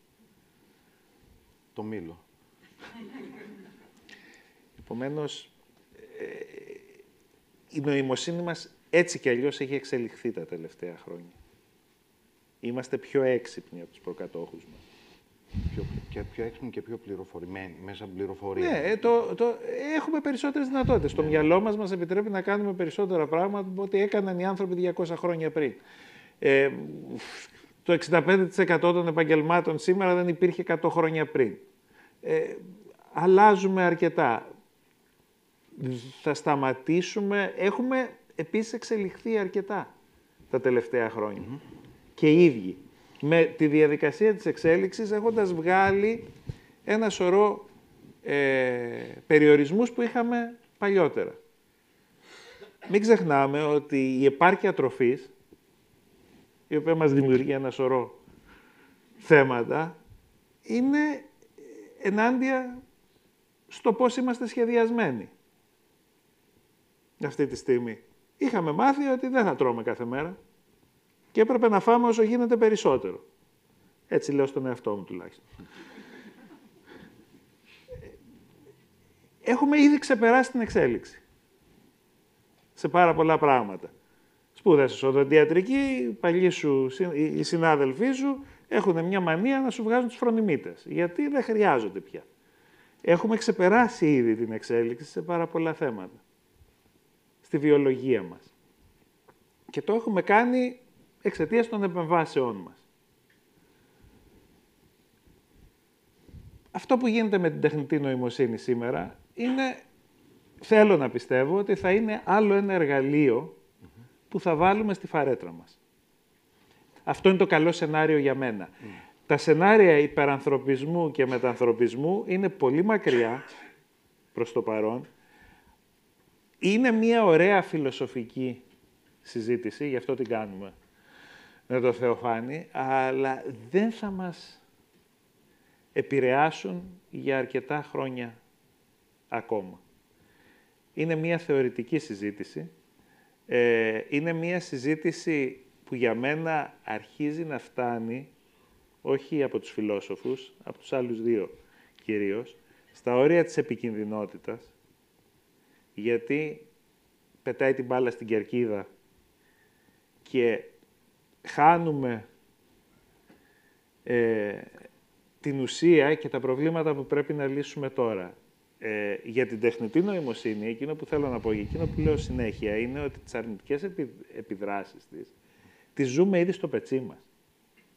Δεν χρειάζεται να περιμένουμε πολλά χρόνια. Η πιο σημαντική ποια είναι, λες? Η πιο σημαντική είναι οι μηχανές προτίμησης στα μέσα κοινωνικής δικτύωσης. Που σου λένε τι πρέπει να θέλεις. Που σου λένε, σου δείχνουν τι θα δεις. Με μοναδικό κριτήριο να σου κρατήσουν την προσοχή. Επομένως, σου σερβίρουν σκουπίδια, σου σερβίρουν ψευδείς ειδήσεις. Ψευδείς ειδήσεις απηχούν περισσότερο στις ορμόνες σου και πάει λέγοντας. Και σε χειραγωγούν εύκολα. Επομένως, το πρόβλημα είναι ήδη εδώ. Το πρόβλημα με την εργασία, με την αλλαγή της εργασίας, είναι ήδη εδώ. Διότι ενώ αποδεδειγμένα η τεχνητή νοημοσύνη, ακόμα και σε τομείς που υπερέχει, δεν μπορεί να κάνει μόνη της καλύτερη δουλειά από τον άνθρωπο, επειδή σε μια κοινωνία στη Δύση αυτή τη στιγμή, όπου η ανταμοιβή κεφαλαίου είναι τόσο μεγαλύτερη από την ανταμοιβή εργασίας, οι επιχειρήσεις έχουν κίνητρο να αντικαταστήσουν εργαζομένους. Άσχετα αν αυτοί είναι καλύτεροι μακροπρόθεσμα. Ακόμα. Επομένως, με ενοχλεί λίγο το να το πάω, αρνούμε να το πάω πάρα πολύ μακριά, γιατί προσπαθώ να λύνω προβλήματα σήμερα και θέλω να δω και την ανθρώπινη ιστορία στο Homo sapiens, μέσα στα όρια του Homo sapiens, ότι σε όλες τις τεχνολογικές επαναστάσεις, τους τελευταίους 2 αιώνες, είχαμε τις ίδιες συζητήσεις ακριβώς. Απλώς τώρα είναι και ηθικό το πρόβλημα. Μπαίνουν και ηθικά ζητήματα που δεν έμπαιναν. Έμπαιναν κυρίως πρακτικά. Δηλαδή, χάνω τη δουλειά μου. Τώρα είμαστε και λίγο ηθικά προετοίμαστοι. Είμαστε ηθικά προετοίμαστοι γιατί θεωρούμε ότι μπορούμε να αυτοματοποιήσουμε νοητικές διαδικασίες. Αυτό είναι, νομίζω, το βασικό θέμα. Η δημοκρατία, τώρα γιατί ξαφνικά όλα αυτά τα θέματα, ήταν ένα που σκεφτόμουν να θέσω, Ναι. Η δημοκρατία πια πρέπει να ξαναοριστεί, να ξαναδούμε θέματα δημοκρατίας. Ναι, πριν πω για την δημοκρατία, νομίζω ότι υπάρχει μια ποιοτική διαφορά συγκριτικά με τις προηγούμενες τεχνολογικές καινοτομίες, τη βιομηχανική επανάσταση και ό,τι ακολούθησε.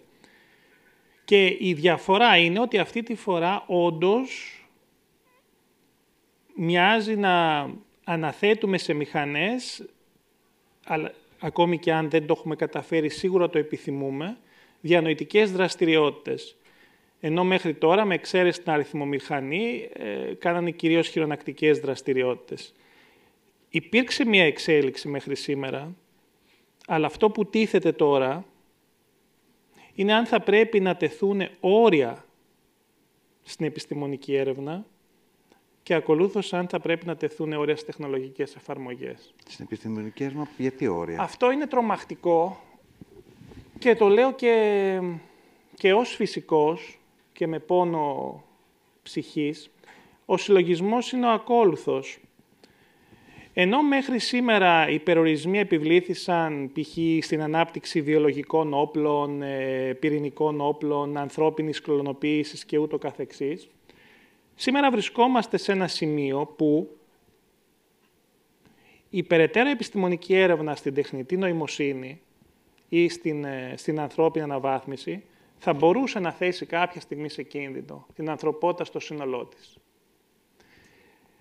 Ο Μιχάλης λέει ότι αυτά είναι πολύ μακρινά και το εύχομαι και δεν έχω κανέναν λόγο να μην το εύχομαι. Ωστόσο,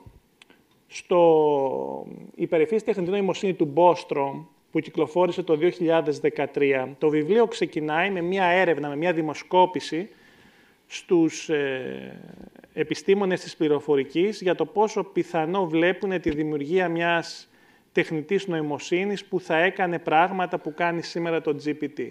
Και η συντριπτική πλειονότητα είπαν ότι βλέπουν κάτι τέτοιο να γίνεται στα 50 χρόνια. Πιο αισιόδοξοι λέγανε στα 25 χρόνια. Το 13 αυτό. Το 13. Και υπήρχε ένα 2 με 3% που λέγανε σε 15 χρόνια. Τελικώς συνέβη.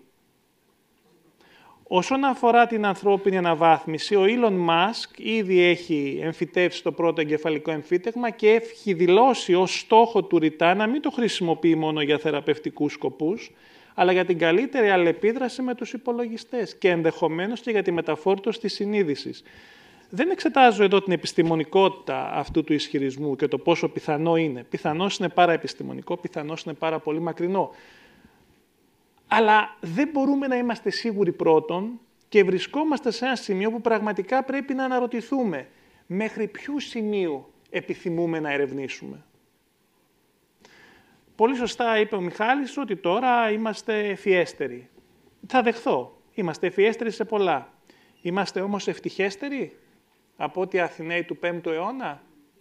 Είμαστε περισσότερο ελεύθεροι από ότι της αναγέννησης κάτοικοι της Βενετίας. Ζούμε βίους μεστότερου νοήματος από ότι άνθρωποι της Belle Époque.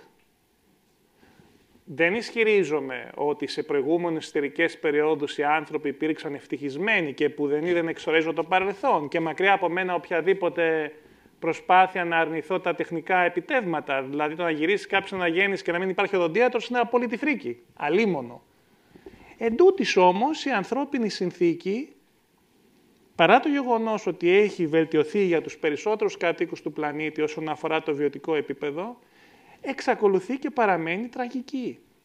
Εξακολουθούμε και έχουμε πολέμους, έχουμε έγκλημα, έχουμε δυστυχία, έχουμε αδυναμία νοηματοδότηση των βίων μας και αυτό δεν θα το επιλύσει από ό,τι φαίνεται η επιστημονική εξέλιξη. Υπάρχει αυτό που είπε ο Σοπενάουρ, ότι ο άνθρωπος θα φτιάνει διαρκώς το ίδιο ανόητος και το ίδιο απροετοίμαστος σε αυτή τη ζωή, μέχρι να τελειώσουν όλα. Εγώ θα πάρω την άποψη όμως, θα πάρω την οπτική της δημόσιας υγείας. Ναι. Και θα πω ότι περισσότεροι άνθρωποι ζουν καλύτερα σήμερα. Μεγαλύτερο ποσοστό ανθρώπων ζουν καλύτερα σήμερα. Πολλοί ζουν καλύτερα από ό,τι ζούσαν οι βασιλιάδες. Από οποιαδήποτε άλλη εποχή. Ίσως εις βάρος του πλανήτη. Όχι ίσως, σε μεγάλο βαθμό εις βάρος του πλανήτη. Επομένως, δεν έχω τέτοιου είδους αναζητήσεις. Ξανά, είμαι μηχανικός και είμαι φιλόσοφος. Αλλά εκείνο που με ανησυχεί είναι ότι όταν είσαι στο πανεπιστήμιο μπορείς να δεις πού θα πάνε τα πράγματα. Σε μια εποχή που όλα τρέχουν όλο και πιο γρήγορα όμως, και αυτή είναι η βασική διαφορά της σημερινής από την προηγούμενη και από την προπροηγούμενη βιομηχανική επανάσταση, έχουμε μια συνολική επιτάχυνση. Χωρίς να έχουμε μια ανάλογη επιτάχυνση της ανθρώπινης ικανότητας να απορροφήσει και να επεξεργαστεί αυτές τις αλλαγές και χωρίς να διδασκόμαστε και ιδιαίτερα από το παρελθόν. Εγώ δεν θα σταματούσα την επιστημονική έρευνα.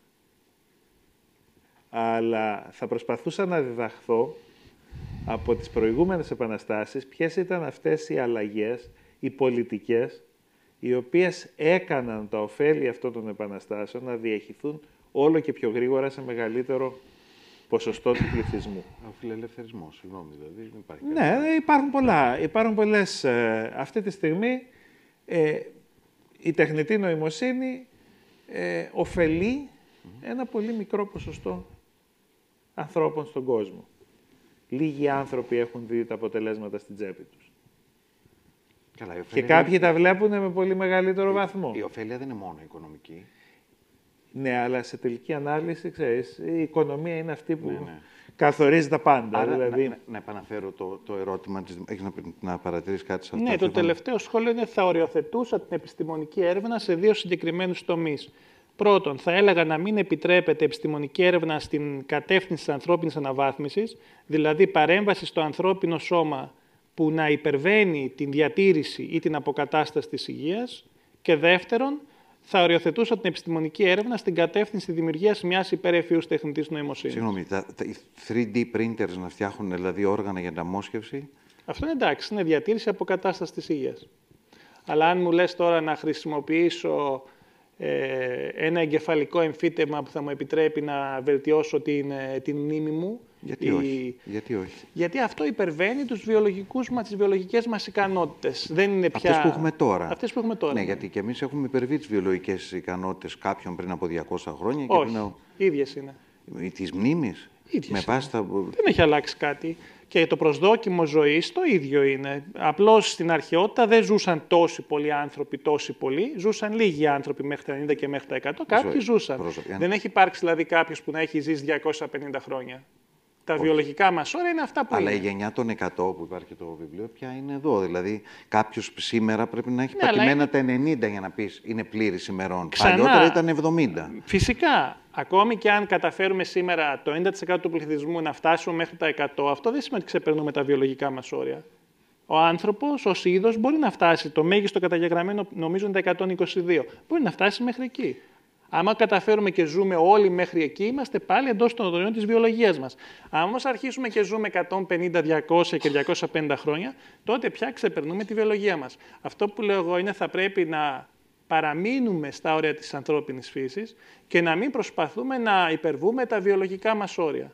Γιατί πιστεύω ότι η ανθρωπινότητά μας στην παρούσα μορφή είναι άξια υπεράσπισης και αυταξία. Δεν θα έπρεπε να τη διακινδυνεύσουμε. Για τη δημοκρατία τώρα που λες, συγγνώμη, γιατί είναι η δεύτερη φορά που δεν απάντησα σε αυτό το ερώτημα. Εδώ θα έλεγα το εξής, θα πρώτα να σκεφτούμε το ακόλουθο. Ο Πλάτων έλεγε θα πρέπει οι κυβερνώντες να φιλοσοφήσουν ή να κυβερνήσουν οι φιλόσοφοι. Θα μπορούσε κανείς να σκεφτεί μια τεχνητή νοημοσύνη στην διακυβέρνηση, διότι μια τεχνητή νοημοσύνη θα ήταν αδιάφθορη, θα ήταν αντικειμενική, θα ήταν ορθολογική, θα μπορούσε να απαντά σε ζητήματα πού να φτιαχτεί ένα νοσοκομείο και πού να φτιαχτεί ένα λύκειο, ένα πανεπιστήμιο με αυστηρά τεχνοκρατικά κριτήρια, θα ήταν αδιάβλητη από συμφέροντα και ως εκ τούτου θα μπορούσε κανείς να πει γιατί να μην αντικαταστήσουμε την φιλελεύθερη δημοκρατία στην παρούσα μορφή της με μια αλγοριθμοκρατία όπου η τεχνητή νοημοσύνη θα ασκεί πολύ περισσότερο διακυβέρνηση από ότι οι άνθρωποι σήμερα που έχουν τα γνωστά τους πάθη και αδυναμίες. Άλλωστε, η φιλελεύθερη δημοκρατία είναι μια κοινωνικοϊστορική δημιουργία των τελευταίων 2 αιώνων και δημιουργήθηκε σε μια συνθήκη όπου οι έννοιες του χώρου, του χρόνου και του εαυτού ήταν ριζικά διαφορετικές. Δηλαδή, το να ψηφίζουμε στον 21ο αιώνα μία φορά κάθε 4 χρόνια είναι κωμικό. Όταν αυτό ξεκίνησε επειδή ήταν πάρα πολύ δύσκολο να συγκεντρώσεις τους ανθρώπους, να τους βάλεις να ψηφίσουν. Τεχνολογικά ήταν δύσκολο να το κάνεις κάθε εβδομάδα. Σήμερα όμως με έξυπνα κινητά και με όλα τα μέσα που διαθέτουμε... Κάθε πότε λες θα έπρεπε να ψηφίζουμε? Δεν λέω πρώτα απ' όλα δεν θα έπρεπε καν να ψηφίζουμε. Οι εκλογές είναι αριστοκρατικός θεσμός. Στην αρχαία Αθήνα εκλέγανε μόνο στρατηγούς και ναυπηγούς. Δεν εκλέγανε αντιπροσώπους. Κληρονόταν οι δικαστές και ό,τι εκπρόσωποι υπήρχαν. Μπορώ να φανταστώ λοιπόν ένα σύστημα προπαρασκευαστικό πριν την αλγοριθμοκρατία, όπου αντί να ψηφίζουμε 300 άτομα, να κληρώνονται 300 άτομα. Και ας έχουμε και άμεση ανακλητότητα. Δηλαδή, κληρώνονται 300, άμα θέλει κανείς να συμμετέχει μπορεί να συμμετέχει, άμα δεν θέλει μπορεί να αρνηθεί, θα αντικατασταθεί από κάποιον άλλον. Και από εκεί και ύστερα, αν κάποιος δεν είναι καλός σε αυτό που κάνει, στη συγκεκριμένη περιφέρεια από την οποία κληρώθηκε, αν συγκεντρωθεί ένα 10%, 15% δεν ξέρω, μπορεί να οριστεί αυτό, ποσοστό δυσαρέσκειας, με το κινητό, αυτομάτως ανακαλείται, γίνεται κλήρωση και αντικαθίσταται. Ορίστε μια αθηναϊκή δημοκρατία για τον 21ο αιώνα, χρησιμοποιώντας κινητά τηλέφωνα. Μισό λεπτό πριν, γιατί έπιασα την κίνηση ότι είναι λίγο του Μιχάλη εδώ. Όμως μιλάμε για μια αθηναϊκή δημοκρατία με κάποιες χιλιάδες κατοίκους. Εδώ μιλάμε για εκατομμύρια. Ναι, έχουμε τεχνολογία. Που σημαίνει ότι αν κάνεις κάτι, δεν θα είναι και πολύ εύκολα και πάντα αναστρέψιμο. Μα, συγγνώμη, Μιχάλη, εδώ θα έχουμε Eurovision 9 Μαΐου που ψηφίζουν εκατομμύρια ανθρώπων σε μια βραδιά για ένα τραγούδι. Ναι, δεν μπορούμε να οργανώσουμε κάτι αντίστοιχο για μια πολιτεία. Και πολύ ωραίο. Μισό λεπτό όμως, ναι, το ζάρι. Αλλά το θέμα είναι το εξής, ότι αυτό όμως. Και το τυχαίο, ορίστε. Ναι, το ζάρι. Στην πρόταση. Λοιπόν, αλλά το θέμα δεν είναι ότι επηρεάζει τη ζωή μας αυτό. Δηλαδή, είτε βγει αυτό, είτε βγουν τα τέρατα, είτε βγουν το πιο άθλιο τραγούδι. Γιατί εσύ θεωρείς ότι άμα κληρωθούν 300 θα είναι κατά ανάγκη χειρότερο από αυτούς τους 300 που ψηφίζουμε? Αλλά όχι, αλλά ένα δευτερόλεπτο, διότι... Και έχουμε και ανακλητότητα ως δικλείδα ασφαλείας. Μισό λεπτάκι. Γιατί εδώ, για να είμαστε εδώ εμείς όλοι και αλλού άλλοι και να κουβεντιάζουμε και να μιλάμε, υπάρχουν αυτή τη στιγμή 300, άλλοι κακοί, άλλοι καλοί, άλλοι μεσαίοι, οι οποίοι κάνουν μια δουλειά την οποία την κάνουν για λογαριασμό μας και εμείς έχουμε το χρονικό περιθώριο, καλός, κακός, στραβά, να κάνουμε αυτό που κάνουμε εδώ. Αλλιώς, αν ήταν οι 300 έτσι, θα πρέπει να ασχολούμαστε τι κάνουν αυτοί οι 300. Δηλαδή, τι εννοώ, ότι η πολιτική δεν είναι ένα άχρηστο πράγμα, είναι ένα απόλυτα χρήσιμο πράγμα που κακώς, κατά τη γνώμη εμείς, νομίζουμε ότι μπορούμε και χωρίς πολιτικούς. Κάποιοι από εδώ μέσα είναι σίγουρα μαζεύουν κοινόχρηστα στις πολυκατοικίες, δεν μπορείς να μαζέψεις κοινόχρηστα. Όχι να διοικήσεις σε μια χώρα 10 εκατομμύριων που είμαστε εμείς, ούτε 5, ούτε 15, ούτε 25.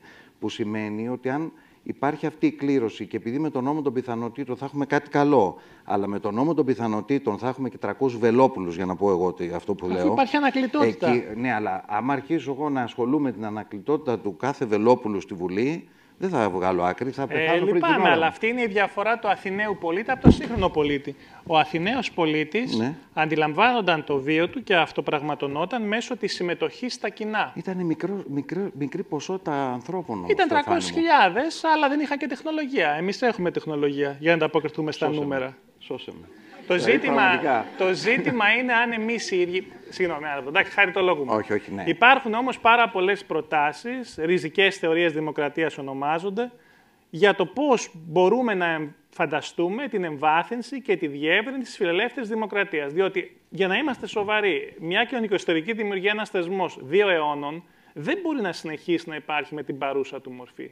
Δηλαδή, η άνοδος του αυταρχικού λαϊκισμού και αυτά που βιώνουμε σήμερα οφείλονται σε μια κρίση θεσμών λόγω της ψηφιοποίησης ή, στη δική μου ορολογία, της εξεικόνησης των θεσμών. Θα πρέπει αυτό να αλλάξει. Το πώς ακριβώς θα αλλάξει, αν θα είναι με κλήρωση, αν θα είναι με τη χρήση αλγορίθμων τεχνητής νοημοσύνης συμβουλευτικά, θα το δούμε. Αλλά αυτή η διαδικασία, ψηφίζω μία φορά στα 4 χρόνια και 300 άνθρωποι εν λευκό διαχειρίζονται τις τύχες μας τον 21ο αιώνα με τόσα μέσα που διαθέτουμε, δεν μπορεί να συντηρηθεί. Ότι χρειάζονται όλα τα συστήματα, χρειάζονται αναβαθμίσεις, βελτιώσεις και σαφώς και η δικιά μας δημοκρατία θέλει πάρα πολλές αυτή τη στιγμή. Το θέμα όμως είναι ότι στη βάση της κάθε δημοκρατίας υπάρχει ένας πληροφορημένος πολίτης. Χωρίς αυτό δεν γίνεται. Αλλιώς δεν μπορείς να διαλέξεις. Αν διαλέξεις τους 300 από μία μάζα πληροφόρητη, βγάζεις τέρατα. Το είδαμε και στην Αμερική, το είδαμε και στην Ελλάδα, κατά τη διάρκεια του μνημονίου και πάει λέγοντας.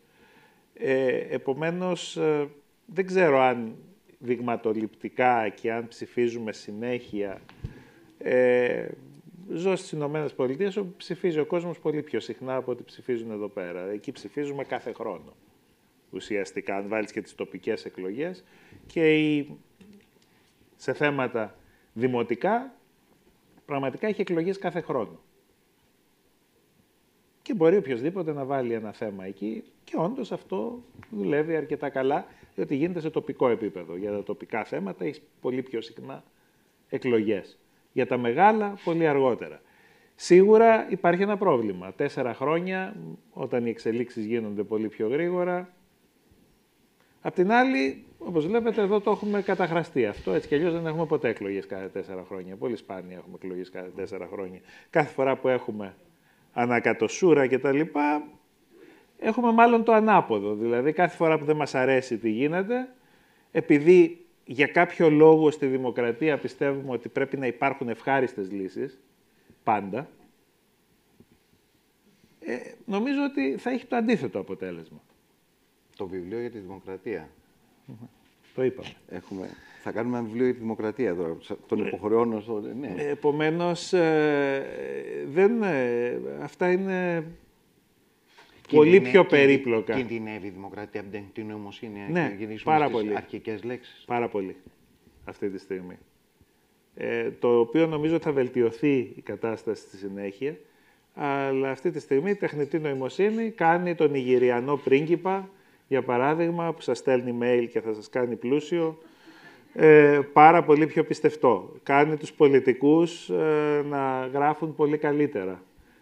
Δημιουργεί εξατομικευμένο περιεχόμενο.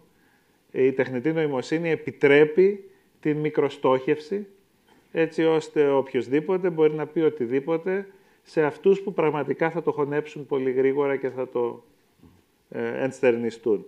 Επομένως, ναι, αυτή τη στιγμή η τεχνητή νοημοσύνη και δουλεύει... πλαστά βίντεο προφανώς, με deepfake technology, όπου θα μπορούσε να δει κανείς, ας πούμε, τον πρόεδρο των ΗΠΑ να εμφανίζεται και να κηρύσει τον πόλεμο στη Ρωσία και μέχρι να διαψευστεί αυτό και να αποδειχθεί όταν deepfake τεχνολογία να έχει γίνει ήδη μια ζημιά, γιατί οι εξελίξεις είναι προφανώς... Βλέπετε ήδη τις διαδικτυακές απάτες. Πρόσφατα υπήρχαν διαδικτυακές απάτες όπου σε φώναζαν, ελάτε μπείτε σε ένα Zoom call με την τράπεζά σας, ας πούμε, να σας βοηθήσουν και πέραν και διάφοροι περίεργοι κτλ. Και κάναν τον άλλο να μεταφέρει εκατομμύρια δολάρια.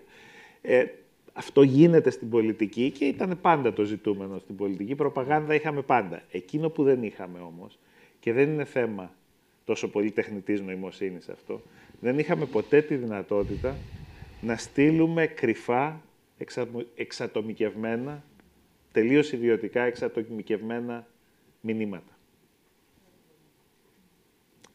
Παλιότερα, αν ήθελες να πεις μια σαχλαμάρα, έπρεπε κάπου να την πεις δημοσίως. Και θα έβγαιναν πάρα πολλοί να πούνε τι λες.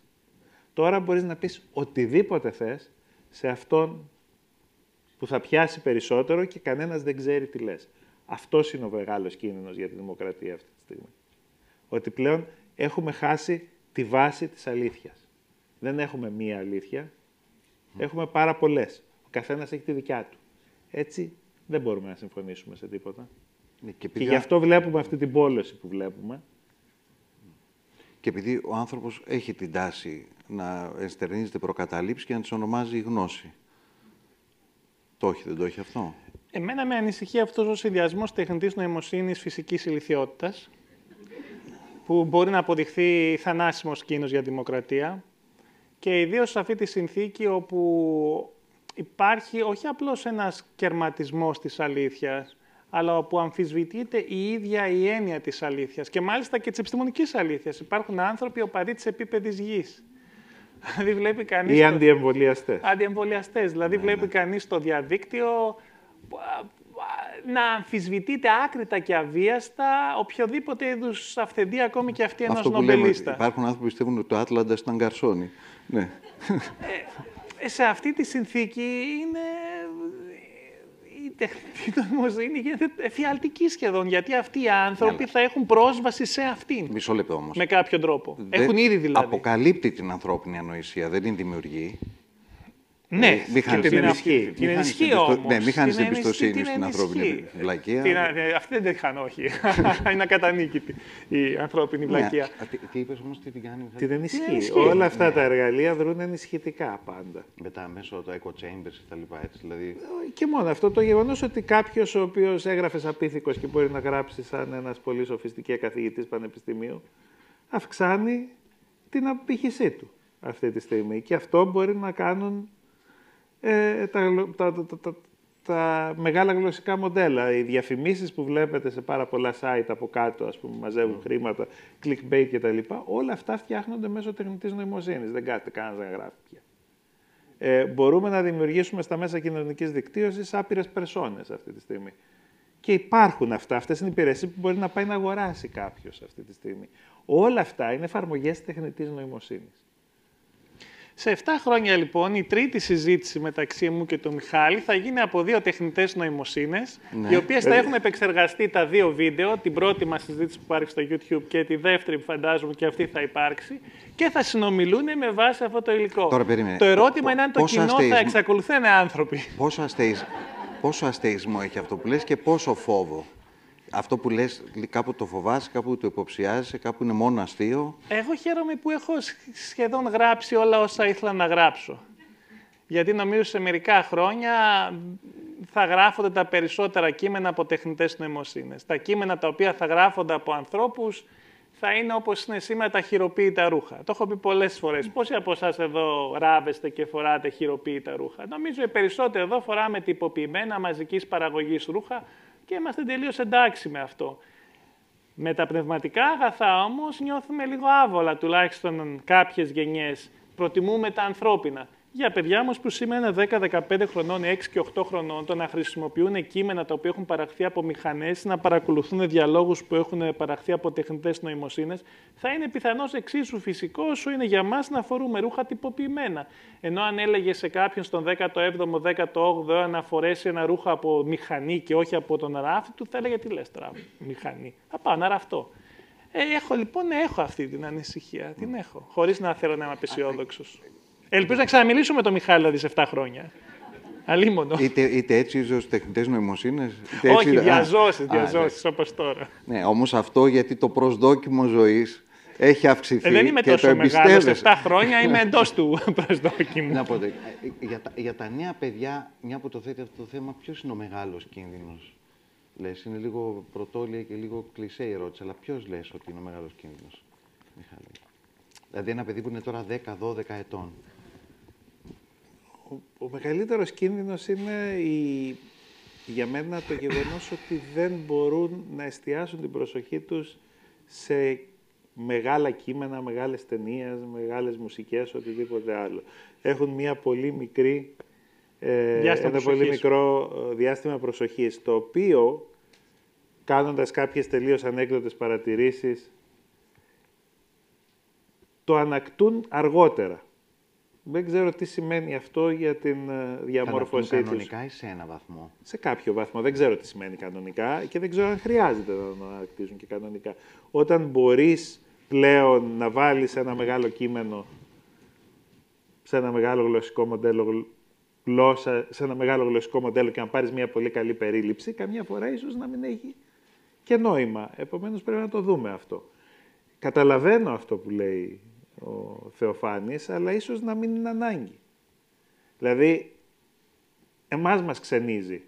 Τους κάνει αυτούς λιγότερο έξυπνους. Αν κοιτάξω πώς λειτουργούν οι φοιτητές στο MIT αυτή τη στιγμή, δεν τους είδα να πέφτουν σε ξυπνάδα.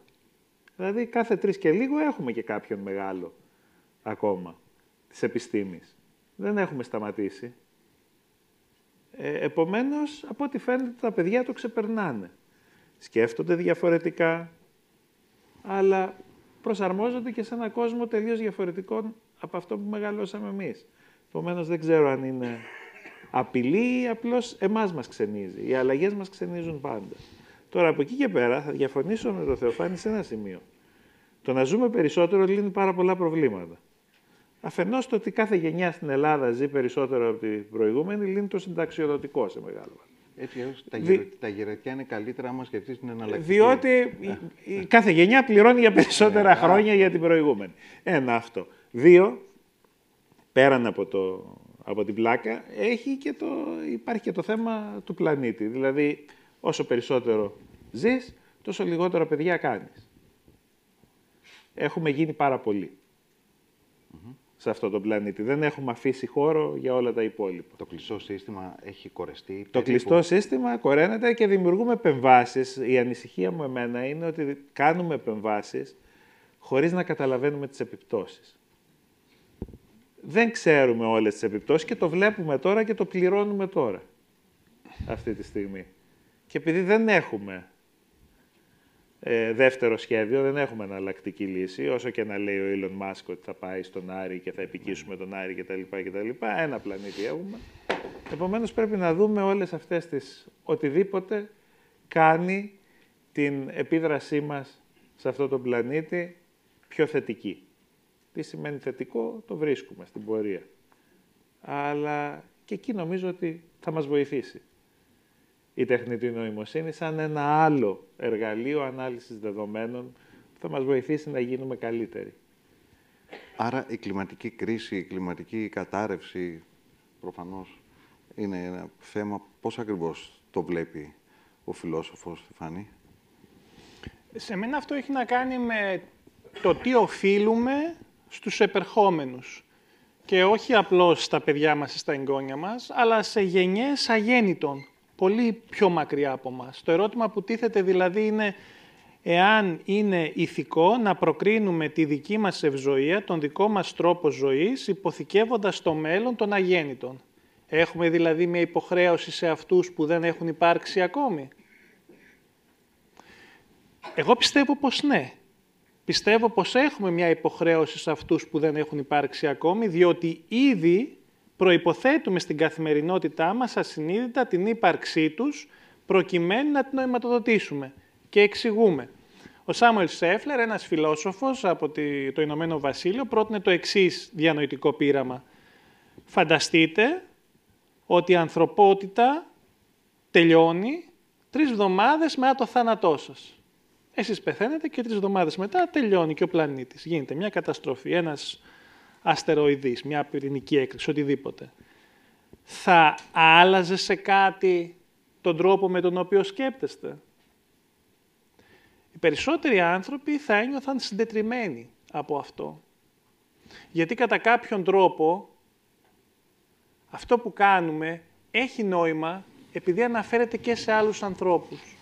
Ένας ιατρός που ξέρει ότι η ανθρωπότητα θα τελειώσει, ένας δάσκαλος που ξέρει ότι η ανθρωπότητα θα τελειώσει, ένας επιχειρηματίας που ξέρει ότι η ανθρωπότητα θα τελειώσει. Γιατί να συνεχίσει τη δραστηριότητά του? Τι νόημα έχει? Υπό μία έννοια λοιπόν ήδη οφείλουμε σε αυτούς που δεν υπάρχουν, διότι χωρίς την πίστη μας στην ύπαρξή τους δεν θα έχει και πολύ νόημα αυτό που κάνουμε στο εδώ και τώρα. Γι' αυτό τον λόγο πιστεύω έχουμε ηθική υποχρέωση να τους το ανταποδώσουμε κατά κάποιον τρόπο, παραδίδοντάς τους έναν πλανήτη σε μια κατάσταση τουλάχιστον όχι χειρότερη από την κατάσταση που τον παραλάβαμε εμείς, εάν δεν μπορούμε να τους το παραδώσουμε και σε μια ακόμη καλύτερη κατάσταση. Βέβαια, αυτό το οποίο για τον Σέφλερ και για μένα είναι αυτονόητο, γιατί δεν είμαστε 20 χρονών και 15 χρονών, μπορεί να μην είναι αυτονόητο για τους νεότερους ή και για τα παιδιά μας ακόμη.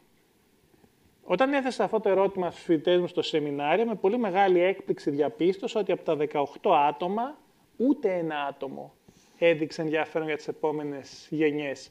Δεν ξέρω, Σέφλερ, τι θα έλεγε αυτή την εμπειρική διάψευση του επιχειρήματός του. Για τις επόμενες 20 μέρες, αυτό που 3 εβδομάδες. Δεν με ενδιαφέρει τι γίνεται αφού εγώ πεθάνω. Ναι. Why should I care? Δεν με αφορά. Δεν μου λέει τίποτε.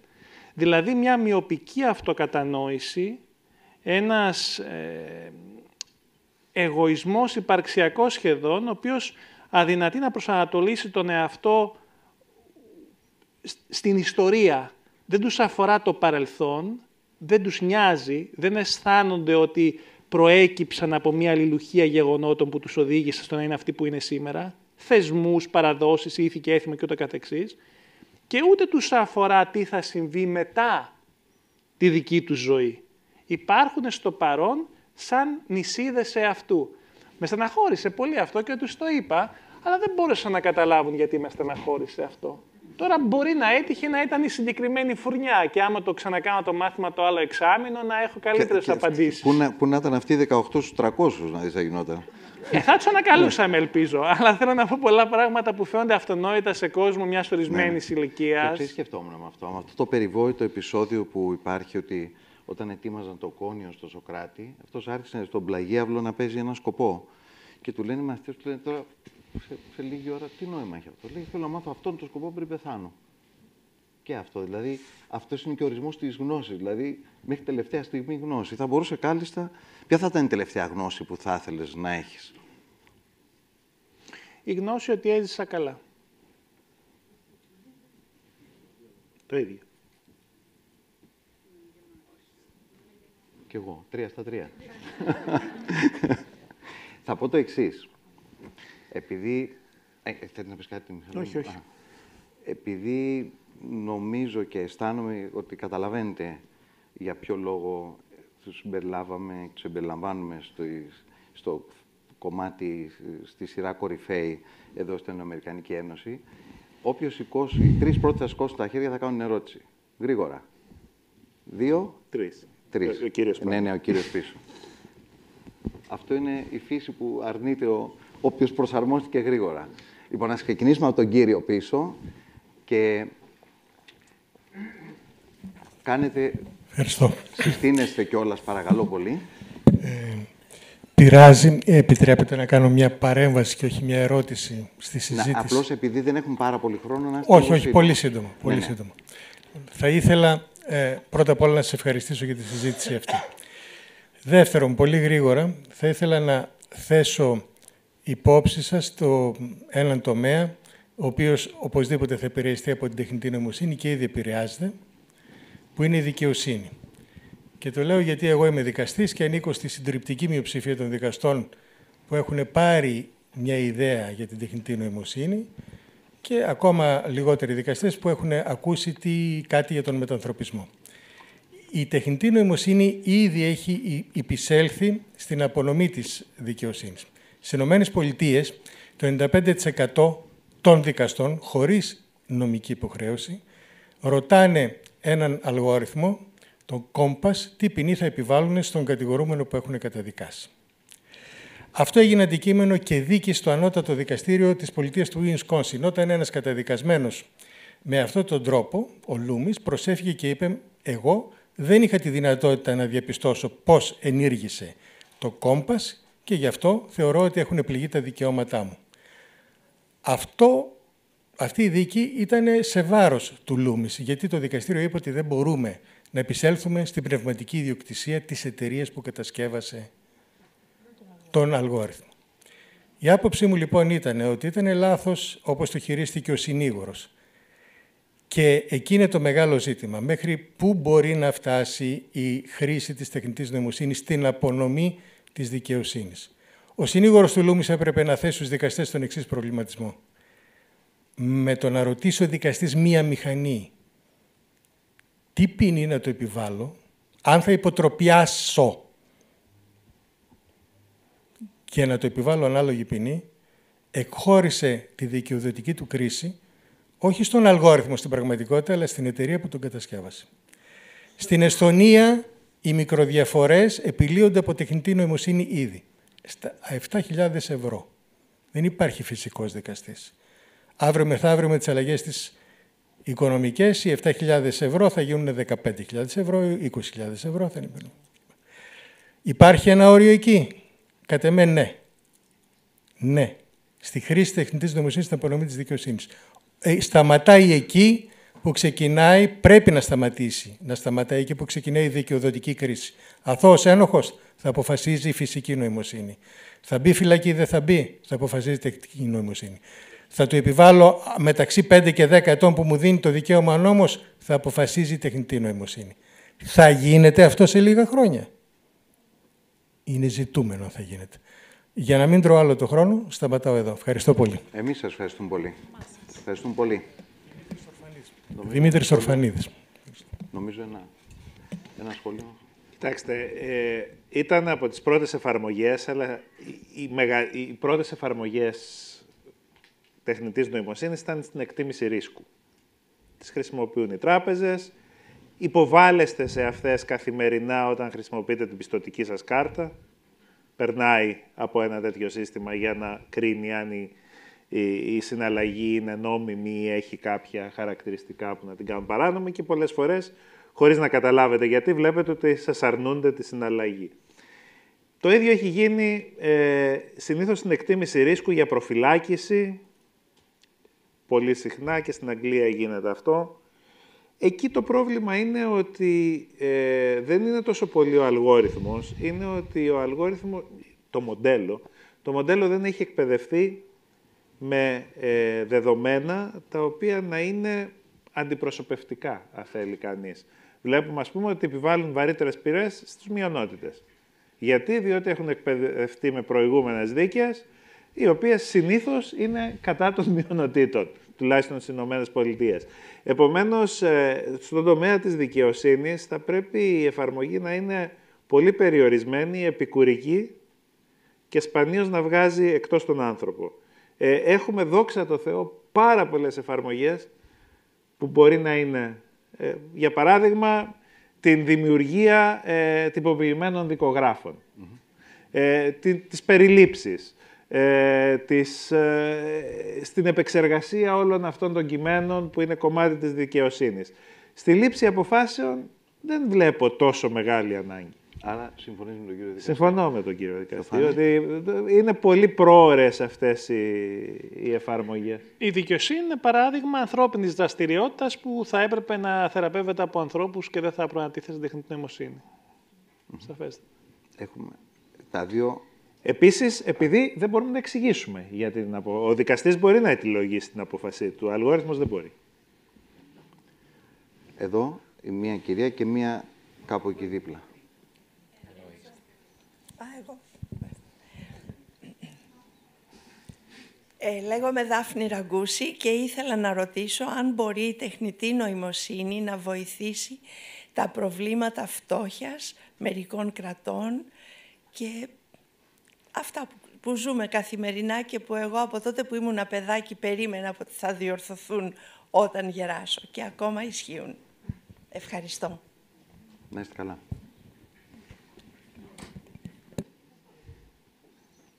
Κοιτάξτε, οπουδήποτε έχουμε βελτιστοποίηση, όπου χρειάζεται να κάνουμε βελτιστοποίηση και καλύτερη κατανομή πόρων, υπάρχουν τρόποι για να βοηθηθεί αυτή η διεργασία χρησιμοποιώντας δεδομένα, παίρνοντας καλύτερες αποφάσεις. Όταν τη χρησιμοποιούμε σαν αρρωγό για να πάρουμε καλύτερες αποφάσεις, επειδή δεν μπορούμε να επεξεργαστούμε τον όγκο αυτών των δεδομένων μόνοι μας, νομίζω ότι μπορεί να βοηθήσει. Βλέπουμε ήδη στη γεωργία τι γίνεται. Υπάρχουν αλγόριθμοι οι οποίοι κάνουν γεωργία ακριβίας, τεχνητή νοημοσύνη, με όραση. Πουλήθηκε πρόσφατα μία ελληνική εταιρεία που το έκανε αυτό, η Augmenta, για παράδειγμα. Επομένως, ναι, η τεχνητή νοημοσύνη είναι παντού αυτή τη στιγμή και μπορεί να λύσει προβλήματα σε ένα πολύ μεγάλο εύρος δραστηριοτήτων. Ναι, μελλοντικώς δεν μπορώ να γνωρίζω, αλλά προς το παρόν η τεχνητή νοημοσύνη ωφελεί εκείνους που την διαθέτουν. Δηλαδή εκείνες τις πολυεθνικές που έχουν στην κατοχή τους τους πιο προχωρημένους σερβερ, την πιο προχωρημένη τεχνολογία και την αξιοποιούν για τους δικούς τους σκοπούς. Καθώς αυτό θα αρχίσει να διαχέεται προς τα έξω και σε τι βαθμό και με ποιο ρυθμό, πιθανώς θα ωφελήσει και άλλους φορείς, άλλους οργανισμούς ή και τα άτομα ή έθνη κράτη. Αλλά προς το παρόν αυτοί που επωφελούνται είναι πολύ συγκεκριμένοι. Στο μεγαλύτερο βαθμό αυτοί που επωφελούνται. Οι υπόλοιποι επωφελούνται λιγότερο. Θα διαφωνήσω. Δεν είναι ανάγκη τεχνητή νοημοσύνη. Βλέπετε, πάμε πάντα στο τελικό στάδιο. Τεχνητή νοημοσύνη δεν είναι μόνο τα μεγάλα γλωσσικά μοντέλα, τα οποία είναι υπό την κατοχή και ανάπτυξη και έρευνα πολύ μεγάλων οργανισμών, των μεγάλων διαδικτυακών πλατφορμών. Τα διαγνωστικά που χρησιμοποιούμε, για παράδειγμα, στην ιατρική, μπορεί να τα χρησιμοποιήσει οποιοσδήποτε. Δεν χρειάζονται μεγάλες εγκαταστάσεις ή ακριβά υπολογιστικά συστήματα κτλ. Το ότι το αυτοκίνητο, ας πούμε, βλέπει που πας στο δρόμο αυτή τη στιγμή και αυτό μια εφαρμογή παρόμοια τεχνητής νοημοσύνης είναι. Ένα νευρονικό δίκτυο είναι. Το ότι σου λέει που είναι το όριο ταχύτητας, το ότι χρησιμοποιούμε, ας πούμε, τους αλγόριθμους για να πάμε να βρούμε τη βέλτιστη διαδρομή. Όλα αυτά εφαρμογές τεχνητής νοημοσύνης είναι που αλλάζουν προς το καλύτερο τη ζωή μας σήμερα.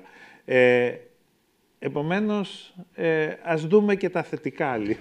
Μιχάλη, αισιόδοξη είμαι και εγώ. Συμφωνώ μαζί σου. Είπα σε διαφορετικό βαθμό διαφορετικούς φορείς, αλλά το ερώτημα αφορούσε τη φτώχεια. Και το ότι χρησιμοποιώ το αυτοκίνητό μου τεχνητή νοημοσύνη δεν με κάνει πλουσιότερο. Όχι. Το ότι όμως μπορείς να βρεις που να πουλήσεις τη σοδιά σου καλύτερα, σε κάνει πλουσιότερο. Το ότι μπορείς να βρεις συμβουλές υγείας, ότι μπορείς να συμβουλευτείς έναν γιατρό από μακριά ή ένα σύστημα το οποίο μπορεί να σου δώσει μια σωστή συμβουλή αυτή τη στιγμή, σε κάνει πλουσιότερο. Δεν είναι εύκολο να μετρήσεις την απολαύη.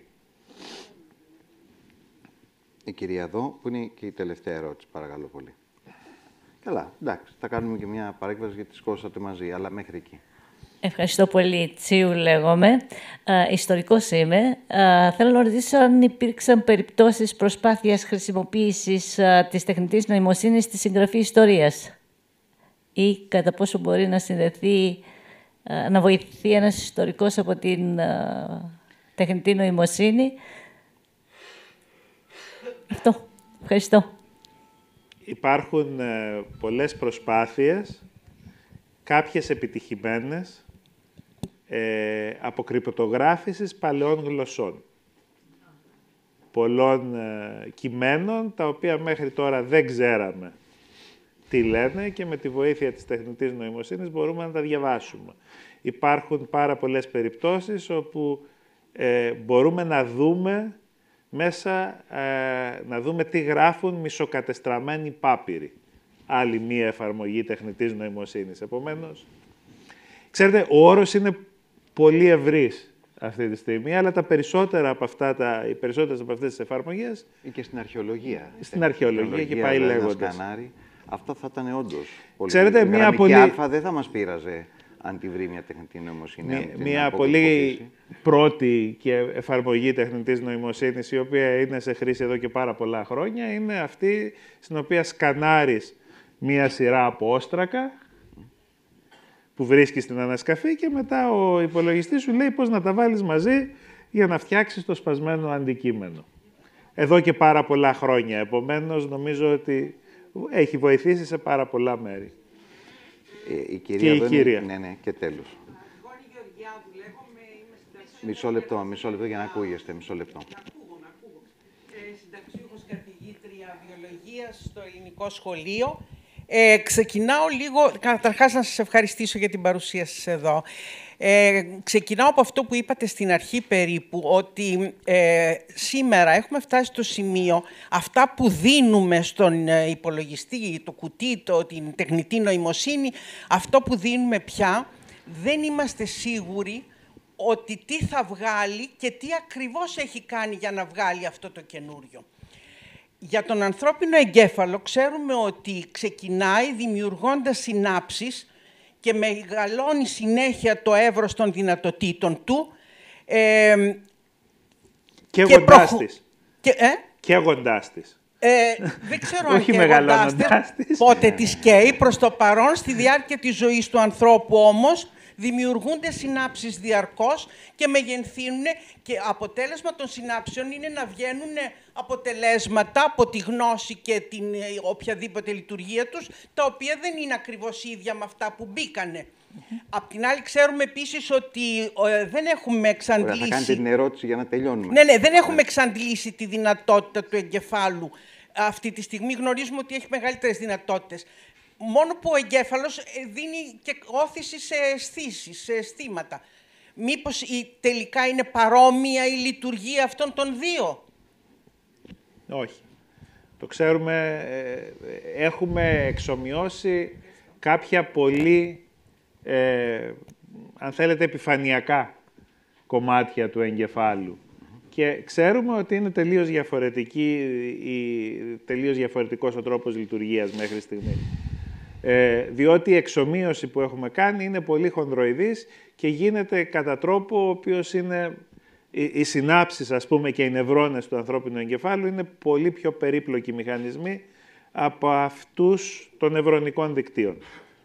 Από τους νευρώνες των νευρονικών δικτύων. Επομένως, έχουμε ακόμα αρκετό δρόμο, νομίζω, εκεί. Εγώ πιστεύω ότι η σωματικότητά μας είναι πάρα πολύ σημαντική. Αρκεί να αναλογιστούμε ότι ένας ηλεκτρονικός υπολογιστής, όταν τρέχει ένα λογισμικό, παραμένει λίγο πολύ αναλύωτος. Οι μόνες αλλοιώσεις είναι αυτό ακριβώς, αλλοιώσεις, δηλαδή φθορά. Ο ανθρώπινος εγκέφαλος όμως έχει πλαστικότητα. Αλλάζει κατά τη διάρκεια του βίου. Εδώ το εντός εισαγωγικών λογισμικό, αν θέλουμε να το σκεφτούμε με όρους μηχανής, βρίσκεται σε αλληλεπίδραση με το βιολογικό υπόβαθρο. Δεν μπορούμε να διαχωρίσουμε τις διαδικασίες νόησης από το βιολογικό του υπόστρωμα, ενώ ένα λογισμικό μπορεί να τρέχει σε οποιοδήποτε υπολογιστή.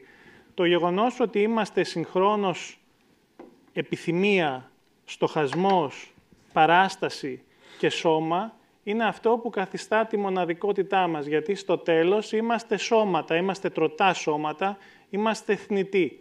Και σε αυτή τη θνητότητά μας έγκυται και η συνείδησή μας, πιστεύω, και εν τέλει η ανθρωπινότητά μας, η οποία μας καθιστά μοναδικούς.